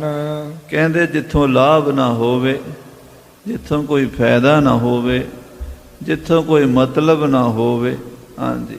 ਮੂਰਖ ਭੀ ਨਾ ਪ੍ਰਵਿਰਤ ਹੈ ਜਾਨ। ਮੂਰਖ ਬੰਦਾ ਵੀ ਨਹੀਂ ਜਾਂਦਾ ਉੱਥੇ। ਬਿਨਾ ਪ੍ਰਯੋਜਨ ਮੰਦੋ ਵੀ ਨਾ ਪ੍ਰਵਿਰਤਤੇ। ਬਿਨਾ ਮਤਲਬ ਦੇ ਤਾਂ ਮੰਦ ਬੁੱਧੀ ਵੀ ਨਹੀਂ ਕੋਈ ਕੰਮ ਕਰਦਾ। ਮੈਂ ਤਾਂ ਸਿਆਣਾ ਬਿਆਣਾ ਹਾਂ, ਮੈਂ ਤੇਰੇ ਆਖੇ ਲਾ ਕੇ ਭਾਈ ਸਿੱਖਾ ਆਪਣਾ ਧਰਮ ਨਹੀਂ ਬਦਲ ਸਕਦਾ। ਹਾਂਜੀ। ਹਿਮ ਸੁਣ ਕੇ ਸਿੱਖ ਚਲਿਓ ਸੋ ਗਇਓ। ਉਹ ਗੁਰੂ ਕਾ ਸਿੱਖ ਜਿਹੜਾ ਹੁਕਮਨਾਮਾ ਸਾਹਿਬ ਲੈ ਕੇ ਆਇਆ ਸੀ ਵਾਪਸ ਚੱਲ ਪਿਆ। ਹਾਂਜੀ। ਗੁਰ ਸੋ ਸਰਬ ਜਨਾਵਤ ਭਇਓ। ਸ੍ਰੀ ਅੰਮ੍ਰਿਤਸਰ ਸਾਹਿਬ ਜਾ ਕੇ ਪੰਜਵੇਂ ਪਾਤਸ਼ਾਹ ਨੂੰ ਮੱਥਾ ਟੇਕਿਆ ਤੇ ਸਾਰੀ ਗੱਲ ਜੋ ਭਾਈ ਬਹਿਲੋ ਨੇ ਕਹੀ ਸੀ ਉਹ ਗੁਰੂ ਸਾਹਿਬ ਨੂੰ ਦੱਸ ਦਿੱਤੀ। ਹਾਂਜੀ। ਸਤਿਗੁਰ ਘਰ ਕੋ ਨਾਹਿਨ ਮੇਲੀ। ਮਹਾਰਾਜ ਜੀ ਉਹ ਬੰਦਾ ਤਾਂ ਲਾਲਾਂ ਵਾਲੇ ਦਾ ਪੱਕਾ ਮੁਰੀਦ ਹੈ, ਉਹਨੂੰ ਤਾਂ ਉਹਦਾ ਰੰਗ ਚੜਿਆ ਹੋਇਆ। ਉਹ ਤੇ ਗੁਰੂ ਨਾਨਕ ਦਾ ਨਾਮ ਵੀ ਨਹੀਂ ਜਾਣਦਾ, ਉਹਨੂੰ ਤਾਂ ਗੁਰੂ ਘਰ ਦੀ ਕੋਈ ਗੱਲ ਪਤਾ ਹੀ ਨਹੀਂ, ਸਿੱਖੀ ਦਾ ਪਤਾ ਹੀ ਨਹੀਂ ਉਹਨੂੰ। ਉਹ ਗੁਰੂ ਘਰ ਦਾ ਸੰਬੰਧੀ ਨਹੀਂ ਬਣ ਸਕਦਾ, ਗੁਰੂ ਘਰ ਦਾ ਮੇਲੀ ਨਹੀਂ ਹੈ ਉਹ। ਹਾਂਜੀ। ਭੇਦ ਨਾ ਜਾਣ ਹੈ ਆਇਸ ਫੇਲੀ। ਉਹ ਭੇਦ ਨਹੀਂ ਜਾਣਦਾ। ਤੁਹਾਡਾ ਹੁਕਮਨਾਮਾ ਉਹਨੇ ਕੋਈ ਨਹੀਂ ਲਿਆ। ਮੈਂ ਉਹਨੂੰ ਕਿਹਾ ਸੀ ਵੀ ਮਹਾਰਾਜ ਨੇ ਹੁਕਮਨਾਮਾ ਭੇਜਿਆ, ਤੈਨੂੰ ਬੁਲਾਇਆ ਅੰਮ੍ਰਿਤਸਰ ਚੱਲ। ਉਹ ਕਹਿੰਦਾ ਮੈਂ ਜਾਣਦਾ ਹੀ ਨਹੀਂ, ਮੈਂ ਜਾਵਾਂ ਕਿਉਂ। ਹਾਂਜੀ। ਸੁਣ ਸਿੱਖ ਤੇ ਸਗਰੀ ਤਿਸ ਬਾਤ। ਸਿੱਖ ਦੀ ਇਹ ਗੱਲ ਸੁਣ ਕੇ ਸਾਧ ਸੰਗਤ ਜੀ ਗੁਰੂ ਅਰਜਨ ਦੇਵ ਪੰਜਵੇਂ ਪਾਤਸ਼ਾਹ ਚੋਜੀ ਪ੍ਰੀਤਮ ਸਤਿਗੁਰੂ ਘਟ ਘਟ ਕੇ ਅੰਤਰ ਕੀ ਜਾਣਤ ਭਲੇ ਬੁਰੇ ਕੀ ਪੀਰ ਪਛਾਣਤ ਕਰੋੜਾਂ ਖੰਡਾਂ ਬ੍ਰਹਮੰਡਾਂ ਦੇ ਮਾਲਕ ਸਤਿਗੁਰੂ ਸਾਰੀ ਰਚਨਾ ਨੂੰ ਰਚਨ ਵਾਲੇ ਸਤਿਗੁਰੂ ਬੋਲੇ। ਹਾਂਜੀ। ਸ੍ਰੀ ਅਰਜਨ ਬੋਲੇ ਮੁਸਕਾਤ। ਹੱਸ ਪਏ ਮਹਾਰਾਜ, ਮੁਸਕਰਾ ਪਏ ਤੇ ਮੁਸਕਰਾ ਕੇ ਬੋਲੇ ਹਨ। ਹਾਂਜੀ। ਬਹੁਰ ਜਾਏ ਕਹੋ ਹੁਕਮ ਹਮਾਰਾ। ਬਈ ਜਾ ਦੁਬਾਰਾ ਜਾ, ਉਹਦੇ ਕੋਲ ਜਾ ਭਾਈ ਬਹਿਲੋ ਕੋਲ, ਸਾਡਾ ਹੁਕਮ ਦੁਬਾਰਾ ਦੱਸ ਉਹਨੂੰ। ਇਹ ਸਾਡਾ ਹੁਕਮ ਹੈ ਕਿ ਸਾਡਾ ਹੁਕਮ ਹੈ ਕਿ ਤੈਨੂੰ ਆਉਣਾ ਹੀ ਪੈਣਾ। ਹਾਂਜੀ। ਸੁਧ ਨਾ ਰਹੀ ਤਵ ਹਿਰਦੇ ਮਜਾਰਾ। ਉਹਨੂੰ ਆਖੀ ਬਹਿਲੋ ਤੈਨੂੰ ਯਾਦ ਨਹੀਂ ਰਿਹਾ, ਤੈਨੂੰ ਖਬਰ ਨਹੀਂ ਰਹੀ, ਤੈਨੂੰ ਪਿਛਲੇ ਜਨਮਾਂ ਦੀ ਸੋਝੀ ਨਹੀਂ ਹੈ। ਹਾਂਜੀ। ਜਾਂ ਤੇ ਜਾਤ ਤੁਰਕ ਕੀ ਗੋਰ। ਇਸ ਕਰਕੇ ਪਿਛਲੀ ਸਾਰੀ ਭਗਤੀ ਤੈਨੂੰ ਭੁੱਲ ਗਈ ਹੈ। ਕਈ ਜਨਮ ਤੂੰ ਪਰਮੇਸ਼ਰ ਦੀ ਭਗਤੀ ਕੀਤੀ, ਨਾਮ ਜਪਿਆ, ਕੋਈ ਕਰਮ ਤੇਰਾ ਇਹੋ ਜਿਹਾ ਅੱਗੇ ਆਇਆ ਹੋਇਆ ਵੀ ਤੂੰ ਹੁਣ ਮੁਸਲਮਾਨਾਂ ਦੀਆਂ ਤੁਰਕਾਂ ਦੀਆਂ ਕਬਰਾਂ ਤੇ ਮੱਥੇ ਟੇਕਦਾ। ਸੋਝੀ ਨਹੀਂ ਨਾ ਰਹੀ, ਤੇਰੀ ਮੱਤ ਮਾਰੀ ਗਈ ਹੈ ਕਿ ਤੁਰਕਾਂ ਦੀਆਂ ਕਬਰਾਂ ਤੇ ਜਾ ਕੇ ਸਿਰ ਝੁਕਾਉਂਦਾ ਹੈ। ਹਾਂਜੀ। ਮਨ ਹੈ ਬਿਨ ਬੁੱਧ ਕੇ ਤੇ ਕਰ ਜੋਰ। ਬੁੱਧੀ ਤੇ ਪੜਦਾ ਪਿਆ ਹੋਇਆ ਹੈ, ਅਗਿਆਨਤਾ ਕਾਰਨ ਆਪਣਾ ਧਰਮ ਕਰਮ ਛੱਡ ਕੇ ਤੁਰਕ ਦੀ ਪੂਜਾ ਕਰਦਾ ਹੈ। ਹਾਂਜੀ। ਭੇਡ ਚਾਲ ਨਰ ਮੰਦਨ ਕੇਰੀ। ਮੰਦਮਤੀਆਂ ਦੀ ਭੇਡ ਚਾਲ ਹੈ। ਇੱਕ ਭੇਡ ਪਾਣੀ 'ਚ ਡਿੱਗੀ, ਸਾਰੀਆਂ ਡੁੱਬ ਮਰਦੀਆਂ ਨੇ। ਇਹਦਾ ਲੋਕ ਜਿਹੜੇ ਨੇ ਪਿੱਛਾ ਬਸ ਤੁਰੇ ਜਾਂਦੇ ਆ, ਤੁਰੇ ਜਾਂਦੇ, ਭੀੜ ਇਕੱਠੀ ਹੋ ਜਾਂਦੀ, ਸਮਝ ਕੋਈ ਹੈ ਨਹੀਂ, ਗਿਆਨ ਕੋਈ ਹੈ ਨਹੀਂ। ਤੋ ਗਿਆਨਹੀਣ ਅਗਿਆਨ ਪੂਜਾ ਕਹਿੰਦੇ ਬਾਣੀ 'ਚ ਮਹਾਰਾਜ ਕਹਿੰਦੇ ਜਿਹੜੇ ਗਿਆਨਹੀਣੇ ਨੇ ਨਾ ਉਹ ਅਗਿਆਨੀਆਂ ਦੀ ਪੂਜਾ ਕਰਦੇ ਨੇ। ਆਪ ਵੀ ਅਗਿਆਨੀ, ਜਿਹੜਾ ਗੁਰੂ ਬਣਾਇਆ ਉਹ ਵੀ ਅਗਿਆਨੀ। ਤੁਰ ਪਏ ਪਿੱਛੇ, ਲੱਖਾਂ ਹੀ ਤੁਰ ਪੈਂਦੇ ਨੇ। ਹੁਣ ਸਾਡੇ ਸਾਹਮਣੇ ਕਈ ਇਹੋ ਜਿਹੇ ਦੇਖੇ ਵੀ ਐਵੇਂ ਲੱਖਾਂ ਲੋਕ ਪਿੱਛੇ ਪਾਗਲ ਹੋਏ, ਗੱਲ ਕੁਛ ਵੀ ਨਹੀਂ। ਤੇ ਕਈ ਸਮਝਦੇ ਵੀ ਇਹਨਾਂ ਪਿੱਛੇ ਬੜੀ ਭੀੜ ਹੈ, ਬੜੀ ਇਹਨਾਂ ਕੋਲ ਸ਼ਕਤੀ ਹੋਣੀ ਹੈ, ਹੁੰਦਾ ਕੁਛ ਨਹੀਂ। ਮਹਾਰਾਜ ਬਾਣੀ 'ਚ ਕਹਿੰਦੇ ਗਿਆਨਹੀਣ ਅਗਿਆਨ ਪੂਜਾ ਅੰਧ ਵਰਤਾਵਾ ਭਾਉ ਦੂਜਾ। ਅੰਨਾ ਵਰਤਾਵਾ ਹੈ, ਦੂਜੇ ਭਾਵ 'ਚ ਫਸੇ ਹੋਏ ਨੇ। ਸਤਿਗੁਰੂ ਪੰਜਵੇਂ ਪਾਤਸ਼ਾਹ ਕਹਿੰਦੇ ਉਹਨੂੰ ਜਾ ਕੇ ਕਹਿ ਦੇ ਭਾਈ ਬਹਿਲੋ ਤੂੰ ਭੇਡ ਚਾਲ 'ਤੇ ਤੁਰਿਆ ਹੋਇਆ, ਅੰਨੇ ਵਾਹ ਮੂਰਤੀਆਂ ਮੜੀਆਂ ਨੂੰ ਤੁਰਕਾਂ ਦੀਆਂ ਕਬਰਾਂ ਨੂੰ ਪੂਜੀ ਜਾਂਦਾ ਹੈ। ਹਾਂਜੀ। ਬਹੁਤ ਪ੍ਰਵਿਰਤ ਅਪਰ ਕੋ ਹੇਰੀ। ਦੂਜਿਆਂ ਨੂੰ ਵੇਖ ਕੇ ਉਹ ਕਹਿੰਦੇ ਤਾਏ ਦੀ ਧੀ ਚੱਲੀ ਤੇ ਮੈਂ ਕਿਉਂ ਰਹਿ ਗਈ ਇਕੱਲੀ। ਉਹ ਗਿਆ ਮੈਂ ਵੀ ਮੱਥਾ ਟੇਕ ਆਵਾਂ, ਚਲੋ ਦੋ ਤੁਰਦੇ ਨੇ, ਚਾਰ ਹੋਰ ਪਿੱਛੇ ਤੁਰ ਪੈਂਦੇ ਨੇ। ਬਸ ਵੇਖੋ ਵੇਖੀ, ਵੇਖਾ ਵੇਖੀ ਸਭ ਕਰੇ, ਸਾਰੇ ਵੇਖਾ ਵੇਖੀ ਕਰੀ ਜਾਂਦੇ ਨੇ। ਕੋਈ ਵਿਚਾਰ ਨਹੀਂ, ਕੋਈ ਸਮਝ ਨਹੀਂ, ਕੋਈ ਗਿਆਨ ਨਹੀਂ ਵੀ ਕਿਉਂ ਜਾਣਾ ਕਿਉਂ ਨਹੀਂ ਜਾਣਾ। ਜੇ ਜਾਣਾ ਅੰਨੇ ਬਾਤ ਤੁਰੀ ਜਾਣਾ, ਜੇ ਰੁਕ ਜਾਣਾ ਤਾਂ ਫਿਰ ਜਾਣਾ ਹੀ ਨਹੀਂ ਕਿੱਧਰ। ਜਾਂ ਤਾਂ ਲੋਕ ਬਹੁਤ ਹੀ ਨਾਸਤਕ ਹੋ ਜਾਂਦੇ ਆ, ਜਾਂ ਬਹੁਤ ਹੀ ਅੰਨੇ ਸ਼ਰਧਾਲੂ ਹੋ ਜਾਂਦੇ ਆ, ਵਿਵੇਕ ਵਿਚਾਰ ਕੋਈ ਨਹੀਂ। ਮਹਾਰਾਜ ਕਹਿੰਦੇ, ਸੱਚੇ ਪਾਤਸ਼ਾਹ ਕਹਿੰਦੇ ਉਹਨੂੰ ਕਹੋ ਜਾ ਕੇ ਕਿ ਮੂਰਖ ਲੋਕਾਂ ਦੀ ਭੇਡ ਚਾਲ ਨਹੀਂ ਚੱਲੀਦਾ ਹੁੰਦਾ। ਹਾਂਜੀ, ਬੁਰੀ ਭਲੀ ਨਹਿ ਕਰਤ ਵਿਚਾਰ। ਬੁਰੀ ਭਲੀ ਦੀ ਵਿਚਾਰ ਨਹੀਂ ਕਰਨੀ ਵੀ ਕਿਹੜੀ ਚੀਜ਼ 'ਚ ਨਫਾ ਹੈ, ਕਿਹੜੀ 'ਚ ਨੁਕਸਾਨ ਹੈ, ਕਿਹੜੀ ਗੱਲ ਕਰਨੀ ਹੈ, ਕਿਹੜੀ ਨਹੀਂ ਕਰਨੀ, ਇਹਦਾ ਪਤਾ ਹੀ ਨਹੀਂ। ਅੰਨੇ ਬਸ ਤੁਰੀ ਜਾਣਾ ਮੂਰਖਾਂ ਦੀ ਤਰ੍ਹਾਂ ਭੀੜ ਦੇ ਪਿੱਛੇ ਪਿੱਛੇ। ਹਾਂਜੀ, ਮਨ ਹੈ ਤੁਰਕ ਜਨਮ ਕੋ ਹਾਰ। ਬਸ ਆਪਣਾ ਜਨਮ ਹਾਰ ਕੇ ਚਲੇ ਜਾਓਗੇ। ਇਹਨਾਂ ਮੜੀਆਂ ਤੁਰਕਾਂ ਨੂੰ ਪੂਜੋਗੇ, ਕਬਰਾਂ ਨੂੰ ਪੂਜੋਗੇ ਤਾਂ। ਹਾਂਜੀ, ਦੋਹੇ ਲੋਕ ਨ ਮਹਿ ਨਹਿਨ ਸਹਾਈ। ਦੋਵਾਂ ਲੋਕਾਂ ਵਿੱਚ ਇਹਨਾਂ ਮੜੀਆਂ ਨੇ ਕੋਈ ਸਹਾਇਤਾ ਨਹੀਂ ਕਰਨੀ। ਇੱਥੇ ਵੀ ਕੁਛ ਨਹੀਂ ਕਰਦੀਆਂ ਇਹ ਕਬਰਾਂ, ਅੱਗੇ ਵੀ ਕੁਛ ਨਹੀਂ ਕਰਨਗੀਆਂ। ਜਿਹੜੀ ਆਪ ਹੀ ਨਹੀਂ ਕੁਝ ਆਪਣਾ ਸਵਾਰ ਸਕਦੀ, ਦੂਜੇ ਦਾ ਕੀ ਸਵਾਰੇਗੀ ਕਬਰ? ਨਾ ਇੱਥੇ ਭਲਾ ਨਾ ਅੱਗੇ ਭਲਾ। ਹਾਂਜੀ, ਪੂਜ ਹੈ ਗੋਰ ਨਰਕ ਪੁਨ ਪਾਈ। ਮਹਾਰਾਜ ਕਹਿੰਦੇ ਜਿਹੜੇ ਕਬਰਾਂ ਨੂੰ ਪੂਜਦੇ ਆ ਅੱਗੇ ਨਰਕਾਂ ਵਿੱਚ ਗੋਤੇ ਖਾਂਦੇ ਹਨ। ਹਾਂਜੀ, ਤੂੰ ਕਰ ਗੁਰ ਕੋ ਦਾਸ ਸਦੀਵਾ। ਤੂੰ ਗੁਰੂ ਘਰ ਦਾ ਸੇਵਕ ਹੈ ਭਾਈ ਬਹਿਲੋ। ਪਿਛਲੇ ਜਨਮਾਂ ਦਾ ਤੇਰਾ ਇਤਿਹਾਸ ਤੈਨੂੰ ਨਹੀਂ ਪਤਾ, ਸਾਨੂੰ ਤੇ ਪਤਾ। ਪੂਰੇ ਗੁਰੂ ਨੂੰ ਸਾਧ ਸੰਗਤ ਜੀ ਹਰ ਬੰਦੇ ਦਾ ਪਤਾ ਹੈ ਪਿਛਲੇ ਜਨਮ 'ਚ ਕੀ ਸੀਗਾ, ਇਹਦਾ ਕਿੰਨਾ ਸਾਡੇ ਨਾਲ ਸੰਬੰਧ ਹੈ, ਕਿੰਨਾ ਇਹਦੇ ਨਾਲ ਸਾਡੀ ਨੇੜਤਾ ਹੈ, ਜਾਂ ਸਤਿਗੁਰੂ ਜਾਣਦੇ ਆ। ਮਹਾਰਾਜ ਕਹਿੰਦੇ ਪਿਛਲੇ ਜਨਮਾਂ 'ਚ ਭਗਤੀ ਕੀਤੀ ਪਰਮੇਸ਼ਰ ਦੀ ਤੂੰ। ਹਾਂਜੀ, ਤਹਾਂ ਤਹਾਂ ਤੈ ਸਾਥ ਸੰਭਾਰਾ। ਹਾਂ, ਫਿਰ ਸੇਵਾ ਕਰਤ ਮਹਾਮਨ ਨੀਵਾ। ਮਨ ਨੀਵਾ ਕਰਕੇ ਤੂੰ ਸੇਵਾ ਕਰਦਾ ਰਿਹਾ ਪਿਛਲੇ ਜਨਮਾਂ 'ਚ, ਬੜੀ ਸੇਵਾ ਕੀਤੀ ਤੂੰ ਸਾਡੀ। ਹਾਂਜੀ, ਜਹ ਜਹ ਭਾ ਅਵਤਾਰ ਹਮਾਰਾ। ਮਹਾਰਾਜ ਕਹਿੰਦੇ ਜਿੱਥੇ ਜਿੱਥੇ ਸਾਡਾ ਅਵਤਾਰ ਹੋਇਆ, ਗੁਰੂ ਨਾਨਕ ਸਾਹਿਬ ਜਿਹੜੇ ਜਿਹੜੇ ਸਮਿਆਂ 'ਚ ਪ੍ਰਗਟ ਹੋਏ ਨੇ, ਕਿਉਂਕਿ ਪਰਮੇਸ਼ਰ ਤਾਂ ਉਦੋਂ ਦਾ ਹੀ ਹੈ ਜਦੋਂ ਦੀ ਸੰਸਾਰ ਦੀ ਸ੍ਰਿਸ਼ਟੀ ਬਣਾਈ, ਉਦੋਂ ਵੀ ਪਹਿਲੇ ਦਾ ਆਦਿ ਸੱਚ ਹੈ। ਤੇ ਭਗਤ ਵੀ ਉਦੋਂ ਦੇ ਹੀ ਨੇ, ਆਦਿ ਜੁਗਾਦੀ ਭਗਤ ਤੁਮਾਰੇ। ਆਦਿ ਜੁਗਾਦੀ ਨੇ। ਇਹ ਕੋਈ ਖੇਡ ਸਮੇਂ ਦੀ ਥੋੜ੍ਹਾ, ਜਿਹੜੇ ਅੱਜ ਕੱਲ੍ਹ ਆਪਾਂ ਟਾਈਮ ਨੂੰ ਦੇਖੀ ਜਾਂਦੇ ਹਾਂ ਜੀ, 500 ਸਾਲ ਹੋ ਗਏ, 400 ਸਾਲ ਹੋ ਗਏ, ਇਹ ਨਹੀਂ। ਇਹ ਤਾਂ ਛੋਟੀ ਜਿਹੀ ਖੇਡ ਹੈ। ਜਿਹੜੀ ਗੁਰੂ ਦੀ ਖੇਡ ਹੈ ਉਹਦੇ ਆਦਿ ਸੱਚ ਜੁਗਾਦ ਸੱਚ, ਉਹ ਸਮੇਂ ਤੋਂ ਪਰੇ ਹੈ, ਉਹ ਟਾਈਮਲੈਸ ਹੈ। ਸੱਚੇ ਪਾਤਸ਼ਾਹ ਕਹਿੰਦੇ ਜਿੱਥੇ ਜਿੱਥੇ ਸਾਡੇ ਅਵਤਾਰ ਹੋਏ ਨੇ, ਹਾਂਜੀ, ਤਹਾਂ ਤਹਾਂ ਤੈ ਹੱਥ ਸੰਭਾਰਾ। ਤੂੰ ਉੱਥੇ ਉੱਥੇ ਸਾਡੇ ਨਾਲ ਰਿਹਾ ਹੈ। ਤੂੰ ਸਾਡੀ ਸੇਵਾ ਕੀਤੀ ਹੈ ਪਿਛਲੇ ਜਨਮਾਂ 'ਚ। ਤੂੰ ਪੁਰਾਣਾ ਸਾਡਾ ਪਿਛਲੇ ਜਨਮਾਂ ਦਾ ਭਗਤ ਹੈ, ਤੂੰ ਸਾਡਾ ਸੇਵਕ ਹੈ। ਹਾਂਜੀ, ਜਨਮ ਮਰਨ ਕੋ ਕਸ਼ਟ ਮਿਟਾਏ। ਤੇ ਹੁਣ ਸਮਾਂ ਆਇਆ ਤੇਰੇ ਜਨਮ ਮਰਨ ਦਾ ਕੱਟਣ ਦਾ। ਹੁਣ ਮੁਕਤੀ ਦਾ ਟਾਈਮ ਆਇਆ ਤੇਰਾ। ਹਾਂਜੀ, ਸਮਾਂ ਭਇਓ ਪ੍ਰਾਪਤ ਅਬ ਆਏ। ਤੂੰ ਚਾਹੁੰਦਾ ਸੀ ਨਾ ਮੇਰੀ ਮੁਕਤੀ ਹੋ ਜੇ, ਭਗਤੀ ਕਰਦਾ ਸੀ, ਕਈ ਜਨਮ ਕਰਦਾ ਰਿਹਾ, ਕਈ ਯੁੱਗ ਕਰਦਾ ਰਿਹਾ, ਸਾਡੀ ਸੇਵਾ ਕਰਦਾ ਰਿਹਾ ਪਿਛਲੇ ਜਨਮਾਂ 'ਚ ਤੂੰ। ਤੇ ਜਦੋਂ ਟਾਈਮ ਆਇਆ ਤੇ ਤੂੰ ਜਾ ਕੇ ਲਾਲਾਂ ਵਾਲੇ ਦਾ ਚੇਲਾ ਬਣ ਗਿਆ।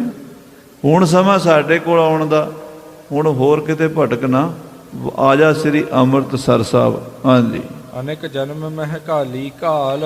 ਅਨੇਕਾਂ ਜਨਮਾਂ ਜਿਹੜੀ ਤੂੰ ਭਗਤੀ ਕੀਤੀ ਹੈ, ਘਾਲਣਾ ਘਾਲੀ ਹੈ, ਸੇਵਾ ਕੀਤੀ ਹੈ, ਨਾਮ ਜਪਿਆ ਹੈ। ਹਾਂਜੀ, ਤਿਸ ਕੋ ਫਲ ਅਬ ਮਿਲ ਹੈ ਵਿਸਾਲ। ਉਹ ਘਾਲਣਾ ਦਾ, ਉਸ ਭਗਤੀ ਦਾ ਹੁਣ ਫਲ ਮਿਲਣਾ ਹੈ। ਹੁਣ ਉਹ ਸਮਾਂ ਆਇਆ ਜਦੋਂ ਤੇਰੀ ਘਾਲਣਾ ਦਾ ਤੈਨੂੰ ਫਲ ਮਿਲਣਾ ਹੈ। ਹਾਂਜੀ, ਜਿਸ ਅੰਮ੍ਰਿਤ ਕੋ ਜਾਚਤ ਜਬੈ। ਜਿਸ ਅੰਮ੍ਰਿਤ ਰਸ ਨੂੰ ਤੂੰ ਪਾਣਾ ਚਾਹੁੰਦਾ ਸੀ, ਜਿਸ ਅਮਰ ਪਦਵੀ ਨੂੰ ਤੂੰ ਪਾਣਾ ਚਾਹੁੰਦਾ ਸੀ, ਜਿਹੜੇ ਸੱਚਖੰਡ ਬੈਕੁੰਠ ਦੇ ਨਜ਼ਾਰੇ ਤੂੰ ਵੇਖਣੇ ਚਾਹੁੰਦਾ ਸੀ, ਉਹ ਹੁਣ ਟਾਈਮ ਆਇਆ ਵੇਖਣ ਦਾ। ਕਿਉਂਕਿ ਸਮੇਂ ਬਿਨਾਂ ਫਲ ਹੱਥ ਨਾ ਆਵੇ।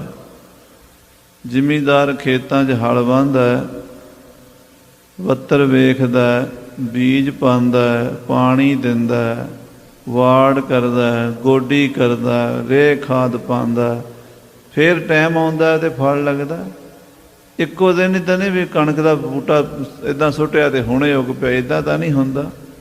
ਤੂੰ ਭਾਈ ਪਿਛਲੇ ਜਨਮਾਂ 'ਚ ਤੂੰ ਬੜੀ ਭਗਤੀ ਕੀਤੀ, ਹੁਣ ਫਲ ਮਿਲਣ ਦਾ ਟਾਈਮ ਆਇਆ ਹੈ। ਹਾਂਜੀ, ਸਮਾਂ ਜਾਨ ਪ੍ਰਾਪਤ ਸੋ ਅਬੈ। ਉਹ ਸਮਾਂ ਆ ਗਿਆ ਹੈ ਜਦੋਂ ਤੈਨੂੰ ਅੰਮ੍ਰਿਤ ਰਸ ਦੀ ਪ੍ਰਾਪਤੀ ਹੋਣੀ ਹੈ।